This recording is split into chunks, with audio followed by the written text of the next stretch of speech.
¿Quién me puede entrevistar a mí? ¿Quién puede saber más de mí que nadie? Tener mejor memoria que yo.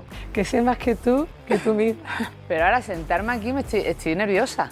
Por tu historia vital y para eso hay que ir a tu niña. Fui una niña, me sentí muy incomprendida. Tú fuiste como lo que podemos decir, lo que llamamos ahora la niña trampa. Es el yin y el yang. Siempre he llevado esa bandera de liderar, de cambiar. Siempre te recuerdo, vaya, dibujando. Qué rabia me da lo perfeccionista que he sido siempre. Cuando sacaba un 9,99 iba a la revisión de examen. Pero yo aquella noche sí que sentí de verdad. Por eso decía, Mari Carmen, ¿no? Te pusiste muy malita. Porque yo creía realmente que me estaba volviendo loca. Claro, entonces, ¿cuándo eres consciente de que tú tienes que alzar la voz también por eso? Hay una anécdota, ¿no?, de justo yo antes de renunciar, que cuento en el libro. Al final el Club de Malas Madres eres tú. Que para mí el disfrutar es como un mantra porque digo, ir al trabajo el lunes para descansar del finde. Ojo, malas madres. Llegar a casa, escuchar ruido y gritos al otro lado de la puerta y querer huir. Rezar para que llueva y no tener que bajar al parque. Colgamos la ropa bien extendida para no tener que sacar la plancha. Solo pido depilarme las piernas el mismo día. Estoy aquí, malas madres, la que me estáis viendo en YouTube y Spotify, con el primer libro, mi primer libro, Soy buena mala madre, haciendo repaso de los tips de mala madre que me llevaron a crear este club. ¿Y por qué estoy aquí haciendo memoria? Porque hoy es un podcast muy especial. ¿Y por qué es especial? Siempre digo esto, pero es porque cerramos temporada. Y estaba yo pensando en cerrar temporada y de repente digo, vale, tenemos aquí el calendario de malas madres en abril. ¿Cómo es esto que ha pasado tan rápido la primera temporada de La Casita Podcast? Pues yo creo que porque lo hemos disfrutado mucho. Y vamos a pasar de abril a que ya estamos terminando julio para cerrar esta temporada y empezar a preparar la siguiente temporada de La Casita Podcast. ¿Cómo la hemos vivido, chicos? Juan, Peter, primera temporada que acaba. Yo quiero que Peter y Juan, que están al otro lado, me digan una palabra para definir esta primera temporada de La Casita Podcast. A ver, Peter, ¿qué dirías? Yo, la palabra sería estelar. Yo podría decir programón, pero ha sido emoción. Programón sería también. Hombre, muy... Programón estelar. Suena bien, ¿eh? Tiene su aquel, ¿eh? Pero ¿la habéis disfrutado qué, chicos? Mucho. Sí, lo estamos disfrutando. Ha sido nervios, ha sido mucha emoción, ha sido mucho cariño. Hemos puesto mucho de todos nosotros. No solo Juan y Peter, también está al otro lado Santi, Alicia, Amelia, Cristina, Berta, el diseño, otro Juan que tengo por ahí, mucha gente del equipo de Malas Madres que lo dan todo y ponen mucho cariño para que cada podcast que escucháis salga fenomenal. Pero bueno, no me puedo enrollar más porque, ay Dios mío, ¿sabéis qué protagonista traigo hoy? ¿Sabéis qué invitada traigo hoy? Pues esta, la que estáis viendo. Me han liado. Y uno de los liantes fue Juan y Peter también. Y claro, para liarme a que alguien me entreviste a mí, ¿quién puede entrevistar a mí? ¿Quién puede saber más de mí que nadie? Tener mejor memoria que yo. Pues no puede ser otra que la que llama a la puerta. ¿Quién eres? Soy tu hermana. Hermana, bienvenida. Qué ilusión estar en La Casita Podcast. Hoy no te escapas, ¿eh? Ay, madre mía, que me habéis liado. Hoy vamos a hablar contigo y bien de muchas cosas. De esa niña que quería cambiar el mundo, de maternidad, de renuncia, de conciliación. Bueno, un poquito tu historia. Yo creo que tú podrías incluso contestar la entrevista tú. Sí, yo creo que sí. Que sé más que tú misma. Pero bueno, para romper así el hielo aquí, que te he escuchado muchos de los tips que tú tenías en el libro, ¿cuál es el que te representa? ¿Cuál es el que tú dices? Este es el tip de la mala madre jefa. Bueno, te diré que todos un poco, porque aparte este primer libro está cargado de tips y lo estaba revisando y me hace como mucha ilusión, ¿no? Da añoranza, ¿verdad? Sí, ese libro. Sí, ya hacemos spoilers, ¿no? Vamos a llorar en el podcast Ese hoy. libro que lanzaste cuando la segunda buena Ese hija libro que era escribí pequeña. escribí con un barrigón enorme de Carla, de La Buena Hija 2, y sí, Julia era pequeña. Aparte, El Buen Padre me recuerda la de paseos que daba con Julia, mi hija mayor, mientras yo escribía el libro los fines de semana. Sí, Bueno, me recuerdo. voy, y digo, sí que te tienes que ir, que tengo que concentrarme.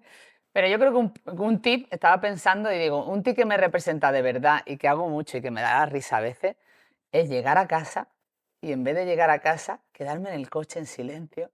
Porque de repente llegas a casa, estás en el coche y te atrapa ese silencio y dices tú, con lo gustito que estoy aquí, sabiendo que va a abrir la puerta y no sabes lo que va a encontrar al otro lado. Entonces yo soy mucho de quedarme en el coche y aprovecho para reflexionar, para repasar Instagram, para hacer una llamada, para disfrutar del silencio y la soledad.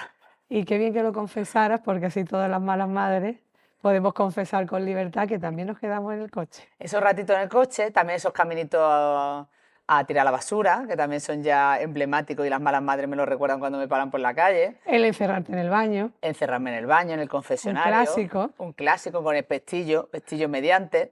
Así que tengo, hermana, tengo. Hoy tenemos Por algo mucho, soy la mala madre jefa. hoy tenemos mucho de lo que hablar, ¿eh? Vamos a conocer a la Laura más íntima, ¡Termina la temporada!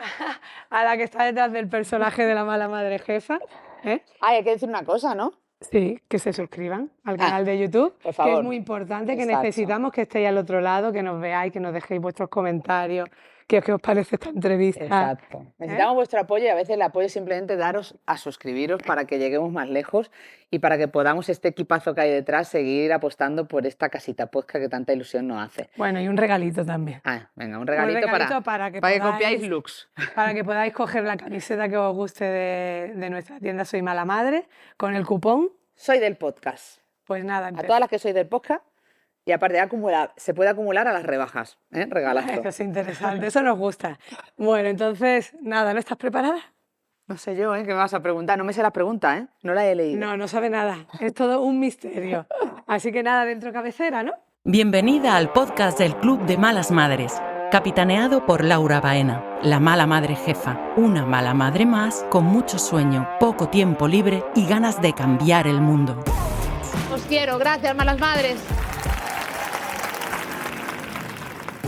Bueno, ¿a quién tengo aquí hoy de invitada? ¿Qué tal, hermana? Aquí estamos, hermana. ¿Cómo te encuentras ahí al otro lado? Pues mira, me está costando un poco, curioso. ¿Pero por qué? La intro ha sido como jiji, jaja, todo bien, pero ahora sentarme aquí estoy nerviosa. Te puedo confesar que estoy nerviosa. ¿Por qué? No sé, ¿será que verme en el otro rol dentro de mi casita podcast, verme cómo me siento en el lugar de la invitada, no saber las preguntas, me está generando esa ansiedad, que podemos decir que es mi ansiedad por control? Bueno, es que esto Que diría Ana Asensio, nuestra claro. primera invitada maravillosa, Ana Asensio, diría ansiedad por control. No, aparte es curioso, se lo estaba contando a Ali antes, ¿no?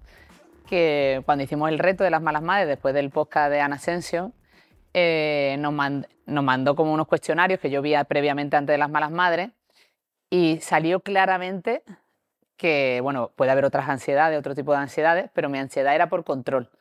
Y ahora estaba reflexionando sobre eso y decir, claro, al cambiar algo, hacer algo inesperado, también que estoy con la resaca del Yellow Sound, ¿no? Y todo eso, pues hace que esté nerviosa. Pero bueno, me voy a ir relajando seguro, hermana. Bueno, Soy toda tuya. Realmente esto no es un podcast, es un experimento que vamos a hacer con Laura hoy para que suelte el control. No, pero mira, lo primero que quiero preguntarte, porque, bueno, esto va a ser un podcast íntimo, personal, en el que evidentemente tú contarás lo que quieras, pero haremos un repaso por tu historia vital y para eso hay que ir a tu niña. Y a mí me gustaba Pues si titular... empezamos ya con la niña, empezamos ya a llorar, ¿no? No, no vamos a llorar porque déjame que termine. Este episodio me gustaba llamarlo La niña que quería cambiar el mundo, con Laura Baena, porque eso tiene mucho de lo que tú has hecho después, pero de lo que tú querías hacer de pequeña, esa mente inquieta, que además tú lo verbalizaste, que tú querías cambiar el mundo. Entonces, yo quiero que me cuentes con cuántos años decías tú eso, por qué lo decías y qué inquietudes tenías. Bueno, decir eso, verbalizarlo, fue ya bastante después. Aparte, inevitablemente ayer, no te voy a enseñar todavía mi foto, porque eso hay que esperar al final para enseñar mi foto, pero inevitablemente ayer cuando estábamos en casa de mamá y justo además con tu hijo, mi sobrino, estuvimos viendo los álbumes buscando fotos.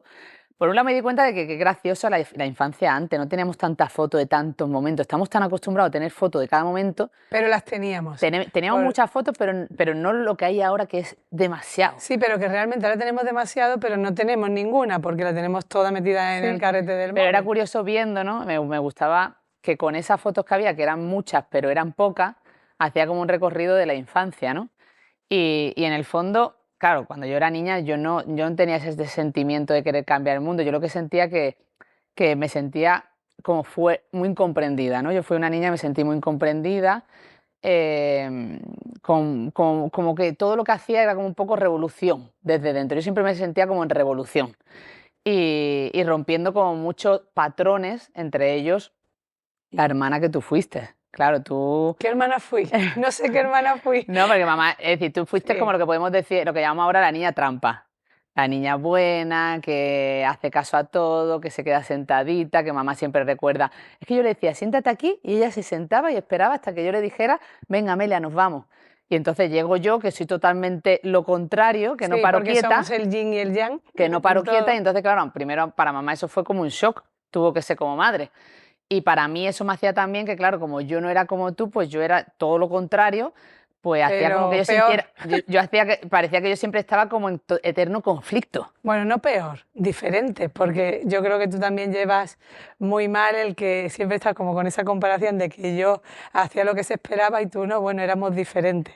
Ya, eso lo sabemos ahora, pero sí que es verdad y aparte no pasa nada porque hay que reconciliarse con la educación que tuvimos, de etiquetas, y tú eras la niña buena y yo era la niña mala. Entonces, tanto, y pesa mucho, y lo sabemos por muchas de las expertas que se han sentado aquí, que la etiqueta de la niña buena también pesa, de la niña responsable, buena, que hace lo que se espera. Yo era todo lo contrario, la niña rebelde, mala, inquieta, que no para. Bueno, mala, yo diría inquieta. Sí, mamá dice que inquieta. El caso que yo no paraba era un trasto. Aparte, ayer en la foto era muy gracioso porque una de las fotos que iba a traer, que al final no traigo esa, digo, ay mamá, pero esta me representa porque claro, estaba con los pelos de loca, un chichón en la frente. Y eso era yo. Mamá siempre dice que cuando salía del colegio siempre decía, me daba miedo verte salir del colegio y decir, ¿con qué idea vendrá hoy? ¿Qué vendrá a contarme hoy? ¿No? Porque era una pequeña revolucionaria desde pequeña. Entonces sí que es verdad que todo eso siempre he sido como de pequeña, aparte yo eso lo he contado alguna vez, ¿no? A mí de pequeña siempre me decían que era muy mandona, luego cuando era adolescente me decían que era muy quejica y luego ahora finalmente parece que soy una lideresa. Entonces yo creo que siempre he llevado esa bandera de liderar, de cambiar, de imponer lo que yo pensaba, que en eso también he aprendido mucho, pero sí que es verdad que yo siempre quería hacer lo que yo quería. Y eso Y lo hacías. y yo creo que eso me ha identificado y eso a la vez yo me he reconciliado mucho con esa niña porque durante un tiempo también he pensado que eso a lo mejor no era bueno y al revés, ahora estoy como súper orgullosa de esa niña que decía, si quiero algo, lo consigo. Y por eso he hecho todo lo que he hecho. Y ya está, porque, ¿ves? No hablemos tanto de la niña porque si no me emociono. No, bueno, vamos a cambiar, vamos a seguir con la niña, La pero, niña luego, vamos a dejarla para pero luego. vamos a cambiar de registro, porque esa niña, aparte de revolucionaria, tenía otro aspecto que se conecta con tu vida actual, aunque lo tienes más olvidado, pero eras muy creativa y te encantaba dibujar.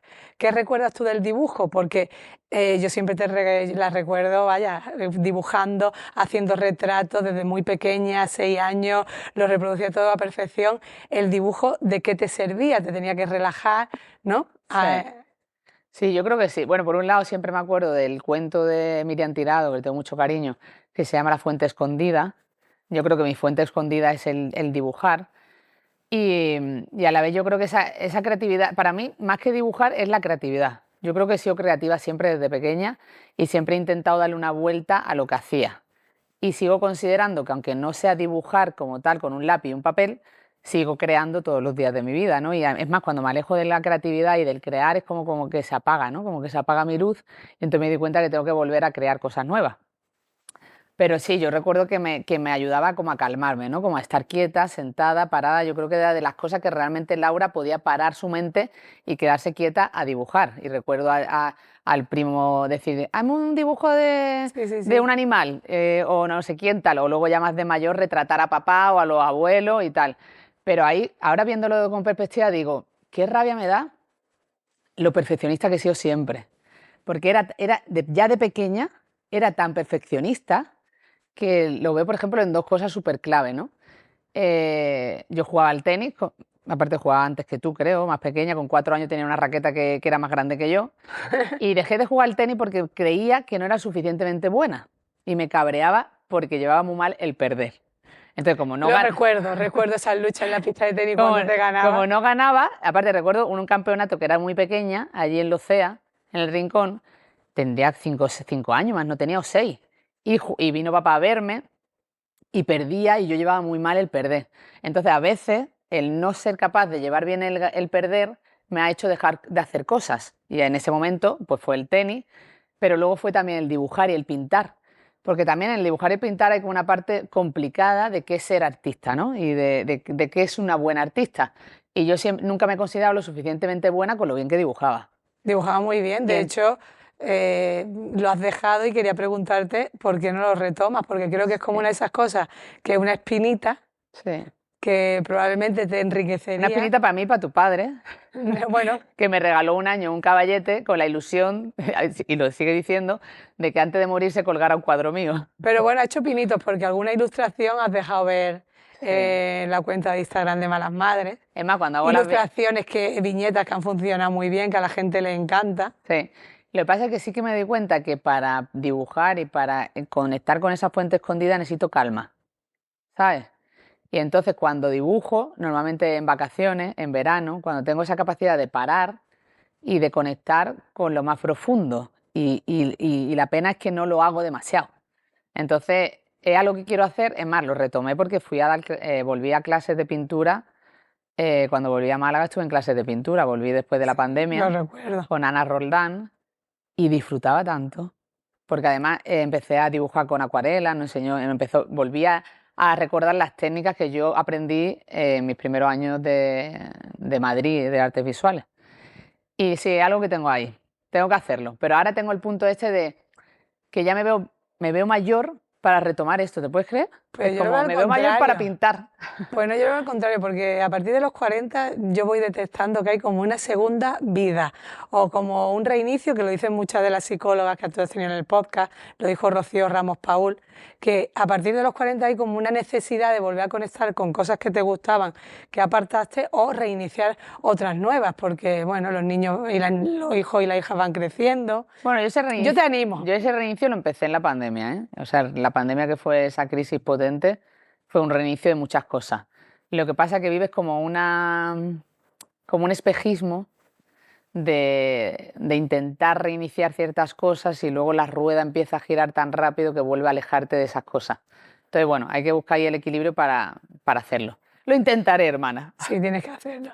¿Y algún otro talento que tú hayas tapado por ese perfeccionismo, que tú digas, pues yo es que soy muy buena en esto, pero no me atrevió nunca a desarrollarlo por ese control de la perfección?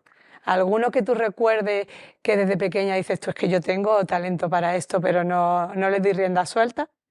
Bueno, tu madre dice que bailaba muy bien de pequeña, que era muy flamenca. Ahora que Luchi es flamenca, dice porque el buen padre decía, lo has sacado de tu prima. Mi prima Irene es bailaora, nuestra prima es bailaora, y mamá decía, no, su madre también bailaba muy bien, pero no, eso no. Pero una cosa que a mí sí que me gusta, que tiene que ver a lo mejor con esto de bailar, una cosa que me doy cuenta y que sí que no he escondido, sino que cada vez lo estoy potenciando más, es que me encanta subirme a los escenarios. O sea, yo disfruto mucho, por ejemplo, una de las cosas que más orgullosa me hace sentir de estos últimos meses, años, es el monólogo que hice para la gira. O sea, ahí di clases con una actriz, me preparé el monólogo, ella misma, que es actriz, me dijo, Laura, tú tienes una cosa muy buena, que es la improvisación. Y creo que improviso bien, que no me he permitido nunca hacerlo de manera un poco profesional, entre comillas, ¿no? O darme ese espacio, darme esa oportunidad de decir, oye, Laura, ¿por qué no vas a hacer un monólogo? Si la gente se ríe contigo, si la gente cuando haces un podcast o cuando estás en una reunión o cuando subes al escenario se ríen con 3 cosas que dices, ¿por qué no te das la oportunidad de hacerlo? ¿Sabes? De esa parte cómica. Y yo pienso que tengo una parte cómica que me gusta, me divierte y que disfruto mucho y me encanta. Es que la tontería del otro día en el Yellow Sound, en el festival, la segunda edición del festival que hacemos en Málaga para familias corresponsables, Electroduende, la primera banda, me invitó, me dijo, Laura, ¿quieres subir a cantar con nosotros la última canción? Que justo además, últimamente soy muy de señales que ocurren, ¿no? Tú eres más de esto, pero justo dijo la canción de ¿A quién le importa de Alaska? Y ¿A quién le importa de Alaska? Ha sido la banda sonora de Malas Madres desde los inicios. Fue yo me llevé a una banda catalana a la primera party de Malas Madres en 2014 para cantar esta canción y cerrar la primera fiesta de Malas Madres en Madrid. Y dije, ¿cómo no voy a subir? O sea, me han invitado a subir al escenario, con lo que me gusta subir al escenario, aunque a veces es como que digo, ay, no me gusta, pero me gusta. ¿Te gusta? Y subí allí con lo mal que canto, a darlo todo cantando A quién le importa, y disfruté muchísimo. Y me di cuenta allí arriba de que es que me da un power brutal. Y entonces una de las cosas que pasan, que que esto se sufre mucho y no me pasa solo a mí que me subo al escenario de 1000 y pico malas madres cada X tiempo, sino le pasa a mucha gente, lo mal que se pasa antes de salir al escenario, porque pasan muchos nervios, mucho síndrome de la impostora, mucho pánico. O sea, yo he llegado a tener pánico de verdad a salir al escenario. Y luego el momento de disfrute total y de decir, es que se te olvida todo, estás ahí como sintiéndote súper a gusto y súper bien. Y luego cuando termina cada una de las giras de Malas Madres, siempre digo, "Uf, estaría haciendo esto todos los días", que no puedo hacerlo todos los días porque hay mucho cansancio, ¿no? Pero me gusta. Entonces creo que una de las cosas que me cuesta mucho decirme a mí misma es artista, ¿no? Y yo creo que a lo mejor, más allá de creativa, de pintar bien y de tal, yo me considero artista en lo que hago. En todas las facetas. Papá siempre lo ha dicho, ¿no? Papá siempre ha dicho, Sí, que esta la- niña es una artista. Sí, siempre. Bueno, Así que habrá que explorar más sí. cosas. Bueno, vamos a dejar a la niña, que la niña te emociona más, pero vamos a ir al adolescente. Ahora que tienes un adolescente, vamos a ir al adolescente Laura. ¿Cómo te recuerdas? Porque en todo lo que has conseguido, igual en la adolescencia también hubo momentos de rebeldía, de cuestionamiento. ¿Cómo viviste esa adolescencia que te llevó luego a elegir la carrera que tú querías hacer? Pues la adolescencia siempre muy, muy inconformista. O sea, era inconformista. El por- inconformismo siguió. El inconformismo siguió. O sea, eso me ha acompañado siempre. Y la rebeldía, ¿no? Y aparte es que me recuerdo así. O sea, pero también me recuerdo siendo, pues, la jefa siempre, ¿sabes? Siempre he sido muy jefa de mi grupo de amigos, del grupo de la Ha sido muy facultad. lideresa, muy lideresa. Sí. Como que todo el mundo contaba con Laura y esperaba a ver qué decía Laura. Lo que pasa es que los años y la experiencia te dan como una calma y una manera de entender la vida de otra forma, porque sí que mirando atrás también era quizás demasiado vehemente, ¿no? Siempre he creído firmemente en algo y siempre lo he defendido a capa y espada y a veces me he equivocado. Y a veces he seguido defendiendo algo que en el fondo me estaba equivocando. Pero bueno, no, me gustaba, ¿no? Tenía muchísimo espíritu de lucha, muchas ganas de hacer cosas, muchas ganas de crear y yo creo que eso me ha definido siempre. Ahora, ha sido un poco difícil a lo mejor, pero... Pero ¿te recuerdas como un adolescente difícil o...? Sí. ¿Sí? Difícil, pero a la vez, es que yo he tenido también como una parte muy buena porque yo era muy estudiosa y siempre iba a sacar la mejor, Al máximo. a sacar la mejor nota. Y Que entonces, sepáis que Laura, cuando sacaba un 9,99, iba a la revisión de examen. no, es decir, yo iba al máximo y porque aparte creo que tampoco es que me dejara la vida, porque yo he sido una niña y he sido una adolescente que ha salido muchísimo de Sí, fiesta. pero le has dedicado tiempo. Tú has sido estudiosa, Sí. muy responsable y a la vista está, ¿no? Que siempre has tenido expedientes impecables. Sí, pero a la vez Mira, también, ahí, ¿eh? Tú eras la buena. bueno, pero también porque a lo mejor era mi lugar, digo, voy a destacar aquí ya Era que, la buena. ya que en lo demás no destaco. A ver, no es que yo fuera mala, pero yo era Sí, pero conformista. pero me fallaba al llevarlo demasiado al extremo. O sea, lo llevé demasiado al extremo y se vio, por ejemplo, pues... Es decir, yo terminé el instituto con media casi de matrícula, entrando a la carrera que quisiera, entré en publicidad porque era realmente... Yo quería hacer Bellas Artes, pero no me atreví a irme a Granada y al final hice publicidad porque creía que era lo más cercano a la creatividad y el diseño que podía hacer en un momento que hace 20 años nadie sabía ni lo que era publicidad. Que la gente te Sí, preguntaba, ¿pero era- ¿eso qué es? Sí, nadie sabía, Nadie sabía lo que iba a nadie estudiar. sabía el fin Exacto. de lo que era estudiar publicidad. Sí. Y estudié publicidad y sí que durante la carrera yo siempre he sido muy impaciente y muy inquieta y a mí me da la sensación de que pierdo el tiempo si no hago muchas cosas. Entonces yo sentí que estaba perdiendo el tiempo en la carrera y yo en segundo de carrera tuve una crisis de decir, ¿qué hago yo aquí? No estoy aprendiendo nada, esto va muy lento, me estoy aburriendo y estuve a punto de dejar la carrera, pero luego dije, no, puedo hacer más cosas a la vez que hago la carrera. Entonces mientras hacía la carrera, trabajaba, hacía prácticas, hacía 1500 cosas y entonces ya iba llenando mi tiempo para no aburrirme. Y ya luego, cuando en los últimos años de la carrera fue cuando ya se puso más interesante la cosa, que ya empecé a conectar con cosas que me gustaban de verdad, como el diseño y la creatividad, y tuve la suerte de tener un profesor que se llama Frank Cruz, que me dijo, Laura, si realmente tú quieres, porque yo quería pensar la idea creativa, pero también hacerla, diseñarla, de inicio a fin. Y él fue quien me recomendó irme a Madrid a estudiar al Instituto Europeo de Diseño, y ahí es cuando cuando yo voy a Madrid y empiezo a estudiar artes visuales, cuando conecto con, wow, sea, yo recuerdo el primer año decir, un año entero sin ordenador, aprendiendo técnicas de diseño, de pintura, disfrutando, impresionante. Pero iba a lo que te decía de llevarlo al extremo, porque en el tercer año de esa carrera haces una tesis y yo me lo tomé demasiado en serio, tan en serio como que es que realmente enfermé. Y saqué un 10 en la tesis, saqué un 10, pero a costa de mi salud. Pues yo creo que alguien está llamando por teléfono, pero alguien en el momento justo. ¿Sabes, Peter? ¿Esto qué? Peter, Esto no me lo esperaba. Esto no me lo esperaba. Necesito que ¿Te me paso la pongas... llamada? Sí, pásame la primera, pásamela. A ver Bueno, quién Laurita, llama. aquí ando que me ha liado con lo que tú sabes, que me gustan a mí estas cosas, pero bueno, vamos a hacerlo. Que hace ya unos cuantos añitos, casi 20 años ya, Ya de me vas a aquella hacer llorar. aventura que nos cambió la vida, que nos hizo salir del cascarón para enfrentarnos a un mundito un poquito complicado. Pero es lo bien que lo hicimos, lo adultas que fuimos y lo que maduramos, ¿eh? Bueno, pues desde aquí ahora, viendo lo que fuiste y lo que eres, pues me siento muy orgullosa de ti, porque has conseguido mucho y ha sido todo tan grande y con tanto esfuerzo que eso la gente muchas veces no lo reconoce, y que todo el camino que se puede decir que ha merecido la pena. Así que esos bajones, esos achaquillos tan malos que te daban en Madrid, que estabas tan malita, que ha merecido mucho la pena. Y nada, decirte como conclusión que eres una referente para todas y lo mejor de todo es que sigues siendo tan cercana como siempre, disfrutando de tus amigas de siempre y las de toda la vida. Un besote y a seguir remando, guapa. Un besote, te quiero. Tenía que estar Carmen. Carmen es compañera Ay, qué nuestra. llorera, Juan. Ya estoy brillando seguro entera. Con Carmen Laura se fue a Madrid, ¿no? Con Bueno, su es mi Mari, maletita. es mi Mari. Su Mari, que es Mari Carmen, pero ahora es Carmen.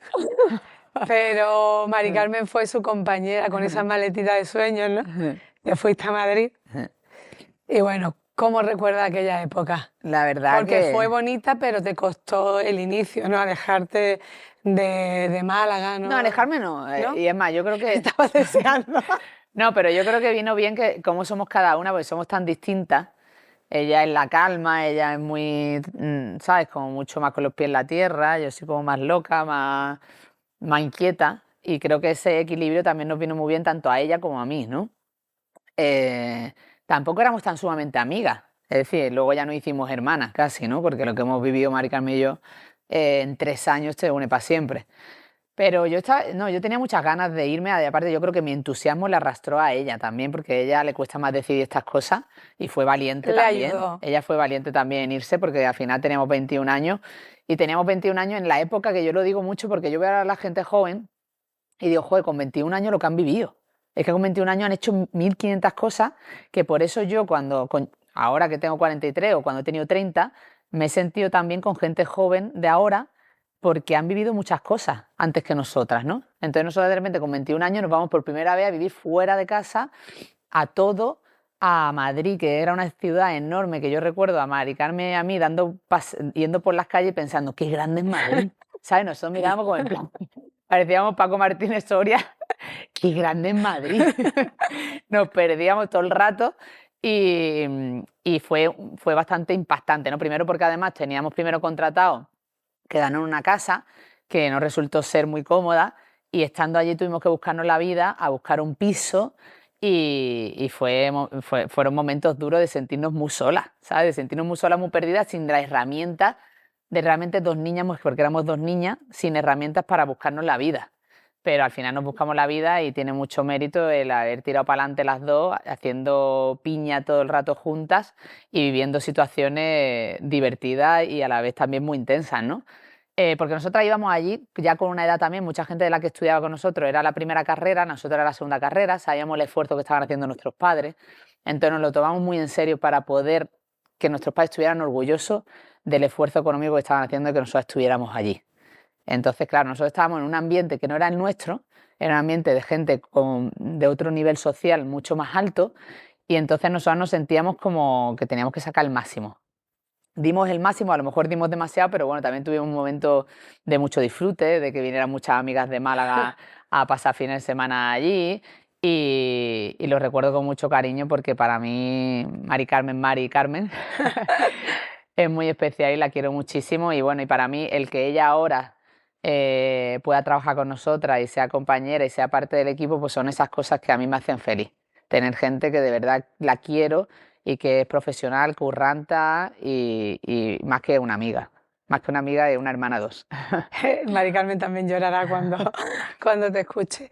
¿Y sabías desde ese momento, o a medida que tú ibas haciendo la carrera, que tú te ibas a quedar en Madrid? ¿Que Madrid era un sitio para estar durante un largo tiempo? Sí, porque te estaba contando esto, ¿no? Te estaba contando, yo necesitaba salir de casa. Yo sí que creo que a lo mejor por esa adolescencia difícil y ese inconformismo y ese sentirme siempre en conflicto y sentirme siempre incomprendida, yo necesitaba volar. Y aparte recuerdo perfectamente la noche antes de irme a Madrid, que mamá incluso los días antes, porque además pasó una cosa, los días antes, las semanas previas a irme a Madrid, que yo ya tenía reservado todo, estaba la matrícula hecha, habíamos ido a Madrid incluso porque tú tenías que ir a Madrid con tus padres a la entrevista con el director y a ver que todo funcionaba y tal, y a enterarte de todas las normas de la carrera. Y el Diario Sur, porque yo hacía prácticas en el Diario Sur, fueron mis primeras prácticas mientras estudiaba en la carrera, me llamó el Diario Sur para decirme que se había quedado una vacante en el departamento de publicidad. Entonces de repente yo recuerdo un día irme a la playa con la amiga y decir, joder, ¿qué ha pasado esto? Claro, tengo por un lado mi sueño que irme a Madrid, pero por otro lado tengo que con 21 años me estén ofreciendo ya un contrato bien pagado en un periódico, el periódico más importante de tu ciudad, pues para mí era un orgullo, pero a la vez me puso en duda. Entonces, claro, en casa tenemos el yin y el yang, y en casa tenemos a mi madre que es, ay hija, qué buena oportunidad, quédate, va a perder esta oportunidad, quédate en casa. Y mi madre era como, quédate, y mi padre era como, no, vete, persigue tu sueño, haz lo que realmente quieras, que lo otro puede estar siempre ahí.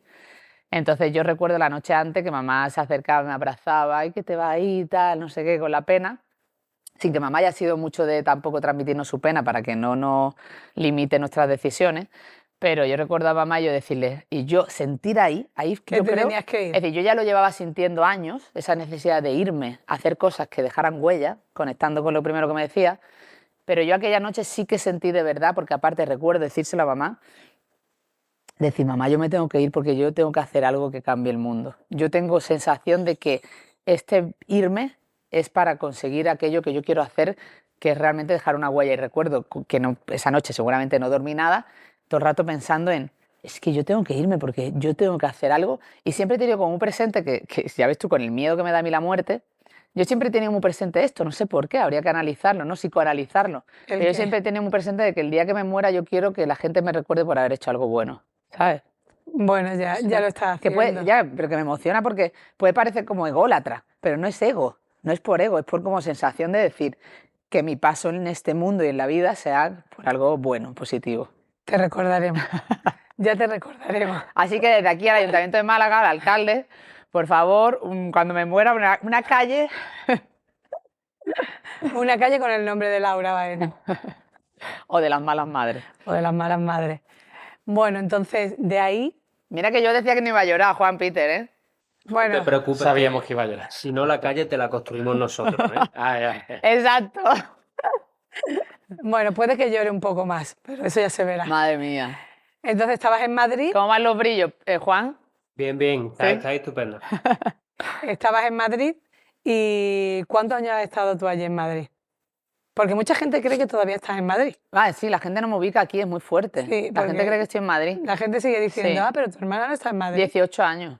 18 casi años. 17 con algo, casi 18 años. Con un parón que hubo de un año que no estuve. Pero bueno, yo creo que hay que contar a las malas madres un poco según lo que hemos hablado, para no dejar ahí como esa sensación de qué ocurrió, ¿no? De esos 3 años, porque dije que me lo tomé demasiado en serio, ¿no? Sí, no sé, si quieres. No. Bueno, no sé, lo que tú digas. ¿Te lo tomaste demasiado en serio por qué? No quiero decir que me tomé tan en serio la tesis y el sacar el máximo posible. Sí, que al final acabaste con ese estrés, pues hizo que tuvieras un hipertiroidismo de Hashimoto y que estuvieras muy mala sin saber qué era, hasta que por fin un día te hacen un análisis de hormonas y estaban las hormonas desquiciadas, porque es que no había otro nombre. y recuerdo que te quedaste muy delgada, que estabas muy nerviosa, que no podías dormir. Sí, Y claro, sí, por ese momento, no, por eso lo recordaba por eso decía Mari Carmen, Mari ¿no? Carmen, te pusiste muy malita. Sí. Ese momento de tenerla a ella fue clave, tenerla al lado, pero sí que la sensación esta de no saber qué te está pasando, de sentir que todo va muy rápido y pensar que te estás volviendo loca literal y pensar que era todo nervios del estrés de la tesis y seguramente era eso, pero ese estrés, Unido, ese estrés eso había generado desembocó. en una enfermedad que se llama enfermedad de Hashimoto, que es cuando la tiroides ya se vuelve loca totalmente y que tardaron meses en diagnosticarme y que eso hizo que fuera un verano un poco loco. Y ahí yo creo que fue la primera, porque mirando hacia atrás dices, pues ha habido momentos de crisis, pero yo creo que esa fue la primera gran crisis que sentí. ¿Ah, sí? Claro. No lo sabía yo. Sí, esa fue la primera crisis que sentí, como de decir, Bueno, sí, y que realmente era una crisis externa, que no es que fueras tú que por cualquier causa. claro, pero fue una crisis que el final feliz del diagnóstico fue incluso un alivio, porque yo creía realmente que me estaba volviendo loca, que qué pasa, yo sentía que qué está pasando en mi cabeza, ¿sabes? De Sí, decir, si ya de por sí tú tenías una mente inquieta, claro, eso ya te hizo que te desbordara. claro, yo estaba acostumbrada a ser inquieta, que pudiera dejar de tener, no dormir por algo porque me preocupara, pero no a ese nivel. Entonces fue un alivio saber que bueno, pero también fue un alivio y fue decir, lo que pasa es que llegó muy pronto. O sea, yo creo que esa crisis llegó muy pronto y me dio pocos aprendizajes de cara a futuro de decir, oye, pues a lo mejor hay que vivir de otra manera. Hay gente que a lo mejor ha tenido una crisis así, joven, y sí que ha sido como muy foco en su vida. A mí no. A mí eso no me detuvo. O sea, no sentí que eso me fuera a detener. No te detiene, No. no te detiene aún todavía. Bueno, entonces tú esos años en Madrid vas evolucionando, acabas la carrera, profesionalmente vas creciendo y ya te quedas en Madrid, vas desarrollando tu carrera profesional y llegas a la última empresa antes de que llegara al Club de Malas Madres. Decías tú que sí. Yo siempre tuve la sensación, bueno, siempre me dolía mucho volver a casa, ¿no? Que decías tú que si iba a estar en Madrid o volver. Pero yo, bueno, no sé, yo no pensaba que fueras a volver nunca. Ya, mamá ya dejó de preguntármelo. Siempre que venía a Que Málaga, sé que te generaba mucho dolor cuando Sí. te ibas, pero a la vez sabía que cuando llegaba a tu casa ya se te olvidaba todo Sí. y no pensé nunca que no fueras a volver, pero llegó la pandemia. Sí, porque yo creo que yo me sentía, yo creo que a mí Madrid me ha dado sentirme libre, ¿sabes? Yo creo que al final yo en Málaga no me sentía tan libre como en Madrid. En Madrid ¿Pero siempre, por qué? en Madrid siempre me he sentido más yo, más libre, con todo por hacer y como que a lo mejor el peso de la familia, del deber, del hacer las cosas bien, me daba como más miedo y más inseguridad. Y yo creo que eso siempre me hacía que allí estuviera mejor en ese sentido, pese a que echaba mucho de menos a vosotros. Pero bueno, como he dicho antes, llegó la pandemia. ¿Y la pandemia qué? Porque Ya, pero fue antes de la pandemia. O sea, a mí la pandemia, puedo decir, queda fatal decir esto, ¿eh? Pero es que hay que decirlo porque lo digo mucho en privado. Para ¿El mí la qué? pandemia fue un regalo. bueno, sí. A mí la pandemia fue un regalo y lo digo con todo el dolor de mi De todo lo que corazón, de ocurrió. todas las pérdidas y de todo lo que pasó, porque yo creo que cada una de las personas, a nadie nos vino bien la pandemia. Pero para mí fue una revolución realmente porque me ayudó a tomar decisiones que no hubiera tomado si llega la pandemia. Pero ¿cómo llegué yo a la pandemia? Acuérdate, yo llegué a la pandemia llevando ya muchísima intensidad, muchísimo estrés, estando en una rueda muy rápida, porque el proyecto tenía cada vez más implicación, tenía mucha presión, mucha exposición, éramos un equipo muy grande, casi de 16 personas en Madrid, en la Malas Madres House, unos proyectos muy grandes y eso se estaba desbordando a un nivel que yo estaba muy saturada. Entonces yo cuando me quedo embarazada de Luchi, de mi querida Luchi, yo ahí, acuérdate que hice todo el plan para parar. Yo necesitaba parar. Y yo llevaba ya como acumulando mucho desgaste y mucho cansancio durante muchos años y me había dado cuenta de que no me estaba cuidando. Entonces, para mí la tercera maternidad, que fue elegida y fue un regalo también, era la oportunidad para parar y yo visualicé, aparte acuérdate, organicé a todo el equipo, estábamos organizados para yo desaparecer. O sea, yo iba a desaparecer del Club de Malas Madres, entre comillas. Dije que no quería ningún contacto con el club, necesitaba parar porque estaba al límite de verdad de agotamiento. Y paramos. Y paró el mundo. y digo, "Jue", a ver, que evidentemente no tengo ese poder, ¿vale? Ni lo creo.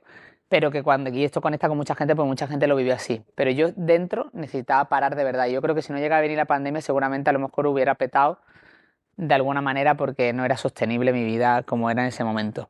Bueno, parar, ese verbo que tanto te cuesta y tuvo que venir una pandemia mundial a pararte, que es muy curioso, pero eres una persona a la que como no haya una catástrofe, sigues y sigues y sigues. Claro, por eso para mí la pandemia fue un regalo, aunque fuera una gran crisis. Aparte, recordemos porque claro, tú imaginas. Bueno, recordemos que yo me tiré toda la pandemia diciendo, una crisis es una oportunidad. Se lo escuché a Ale Rovira Claro, pero mi hermana me lo decía. y me pareció Mi la hermana me lo decía salvación. mientras yo tenía una niña de 2 semanas, recién nacida, teniendo que parar todos los proyectos, teniendo que hacer un ERTE en la empresa, tirando al traste mi permiso de maternidad maravilloso que yo por primera vez creía que iba a poder disfrutar de verdad, porque aparte eso también me generaba un conflicto interno brutal, y fue totalmente, o sea, yo veo, aparte me da como, o sea, me da nostalgia, pena, a la vez me entrarían ganas de ir a la Laura de la pandemia y abrazarla fuerte, ¿sabes? Porque me da una pena, o sea, Creo que fue muy intenso. estaba súper cansada, como agotada, estaba muy cabreada con el mundo porque me pareció que fue un momento de mucha injusticia social en la que yo me rebelé muchísimo y que sé que ayudé mucho a las malas madres a no sentirse solas, pero a la vez también la abrazaría y también le daría la enhorabuena. O sea, le diría, ole tú, o, ¿sabes? Ole tu fortaleza mental para ser capaz de estar en un posparto como estaba recién parida, tirar para adelante con todo, salir en medios de comunicación, que no hice más conexiones con medios de comunicación que en aquella Desde tu época, salón.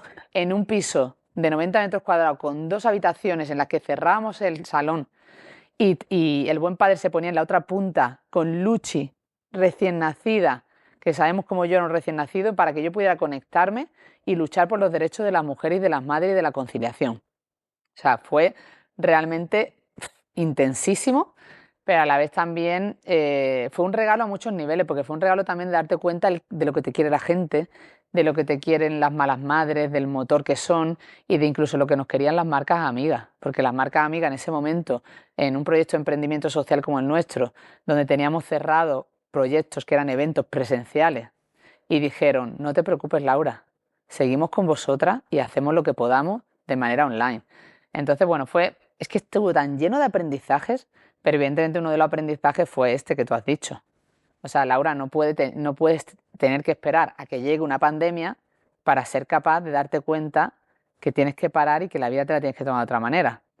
Entonces, de repente, un día, pues me vino el flash de decir, ¿qué hacemos aquí?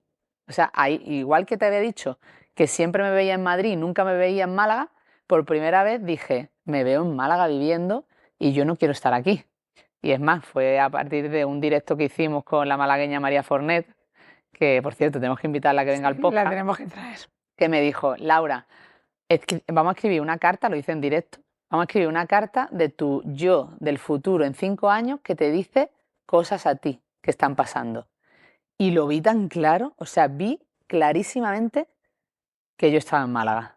Y estoy aquí, 5 años después, en Málaga, en la casita Posca, que me está dando tanta alegría. ¿Y qué es Málaga hoy para ti? Porque todo eso que decías de que te sentías más libre en Madrid, ¿has conseguido en Ha sido Málaga difícil, hacerlo? O sea, ahora hago 5 años. Mira qué curioso, que hablemos de esto justo esos 5 años de la carta. Es verdad.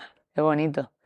Ahora hago 5 años, ha sido difícil, O sea, ten en cuenta que primero, el primer año y medio fue un espejismo, porque realmente lo que viví mientras estaba en Málaga, la mayoría de las cosas se hacían online. Peter y yo estábamos en mi despacho con mascarilla haciendo el podcast, no salía, no viajaba. O sea, pude disfrutar de una lactancia materna de 17 meses con Luchi.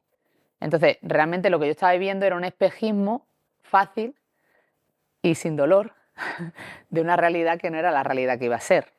De una realidad que además nos creíamos que la pandemia no iba a cambiar mucho y no nos ha cambiado tanto. Entonces, eso fue un espejismo, pero a la vez estuvo bien, porque fue como una transición, ¿no? Fue como un proceso de preparación a lo que venía, que yo disfruté mucho de estar aquí, de estar en casa, de poder estar con vosotras, de poder estar con la familia y de darme cuenta lo maravilloso que es Málaga y la calidad de vida que tiene nuestra Tierra Santa. Aparte yo recuerdo de los primeros, cuando ya empezó el cole en septiembre, la buena hija 1, mi hija mayor, Julia, que tenía 8 añitos, después del primer día de cole así, me viene y me dice con su acento madrileño, mamá, es que aquí todo el mundo es muy agradable. Y ella se refería al tempo, ¿sabes? Al Sí. tempo de no vivir tan A esa rápido. rapidez que tiene Madrid. Sí. Y entonces ahí pues nos dimos cuenta de que realmente para las niñas era mucho mejor vivir aquí, pero entonces ese espejismo se rompió porque yo empecé a viajar. Y entonces yo el primer año lo llevé muy mal, entre otras cosas porque Luchi era muy pequeña y la separación esa yo me costó mucho y me hace emocionarme otra vez. Pero a mí me costó mucho ir separándome de Luchi porque además estaba todavía con la estancia materna, dormía muy mal de noche cuando yo me iba, yo me sentía muy culpable porque esto es una cosa que tú sabes y que siempre me dice, pero si eres la mala madre jefa, ¿por qué te sientes tan culpable? Yo siempre viajo con mi mochilita de culpa y yo me sentía muy culpable y empecé como a no encontrar el sentido a estar viviendo en Málaga y tener que viajar tanto. Sobre todo porque después de la pandemia hubo un momento como de boom muy grande, de muchas peticiones, de muchas cosas presenciales que yo tampoco supe poner límite y decir que no. ¿Y sientes a día de hoy que te hubiera gustado estar en Madrid o que te gustaría estar en Madrid en vez de en Málaga? No, ahora ya ¿Fantaseas no.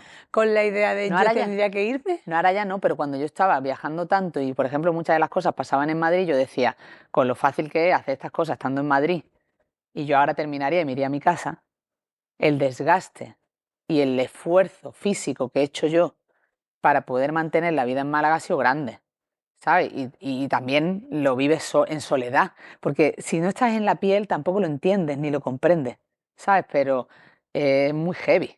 Y ahora no Entonces- te puedes ir ya. No, pero ahora, es decir, ahora ya, es decir, ya pasó esa época difícil de ver si tenía sentido o no, y ahora disfruto de lo que es vivir en Málaga, no solo a nivel personal familiar, sino también a nivel laboral, porque a mí me ha ayudado mucho la distancia a poner límites y a decir que no. Entonces yo, tú lo sabes, yo soy una persona que a mí me llama alguien importante. Alguien importante no tiene que ser importante por el poder Por que tenga, estatus o poder. sino puede ser importante porque para mí sea una persona querida. Y a mí me dice, mañana tengo esto en Madrid, vente. A mí no me cuesta. Yo soy una persona que no tengo nada de pereza, que necesito la actividad. Es más, cuando dejo de estar activa me puedo entrar en una depresión. Y a mí no me cuesta moverme, con lo cual yo me muevo, me gusta, pero pongo límites, digo que no, estoy en lo realmente importante y en lo que disfruto y soy mucho más feliz aquí. Bueno, y nos hemos tirado rato hablando y no hemos contado, porque habrá mucha gente que no sepa ¿Qué hay que contar? hombre, cómo se creó el Club de Malas Madres. Porque eso es mucha gente nueva que entra Sí. o que entra al podcast a escucharte. ¿Cómo se creó el Club de Malas Madres? ¿Cómo fue? Porque visto ahora puede parecer que eso fue una super idea, ¿no? Pero la idea te la trajo la maternidad al final, Total. tu primera maternidad. Sí. Y sí, y aparte lo bonito del club es que siempre llegan nuevas malas madres, ¿no? Yo creo que es lo bonito de este proyecto que siempre va evolucionando y siempre van llegando gente nueva. Entonces, bueno, pues al final Malas Madres nace, exacto, no nace de una idea, ¿no? Porque yo con el tiempo he dicho, ha sido mi mejor idea creativa, pero realmente no nace como una idea, nace como un desahogo, como un sentimiento. Yo trabajaba en publicidad y trabajaba en la última agencia en la que trabajé. Y claro, yo fui madre allí, en un lugar bastante inhóspito, bastante anticonciliación, y me di de bruces contra una maternidad como todas nosotras que nos habían vendido de una manera y que realmente era otra. Yo pensé y caí en todos los topicazos. Yo creía que iba a ser mejor madre, yo creía que iba a ser una madre perfecta, yo creía que iba a poder con todo, que sería la superwoman que me han dicho que tenía que ser, y no pude. Entonces, con la primera maternidad, sobre todo en el permiso de maternidad, yo me di de bruces contra la maternidad real y sentirme muy sola y sentirme muy mala madre.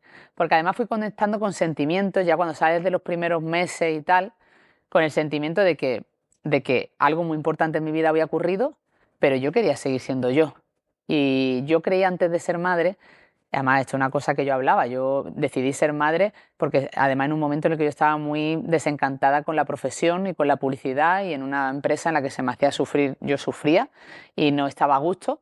Y entonces yo fui madre en un momento en el que yo creía que la maternidad iba a ser tan brutal y tan gratificante que mi profesión, la publicidad y todo lo que yo hiciera me iba a dar igual.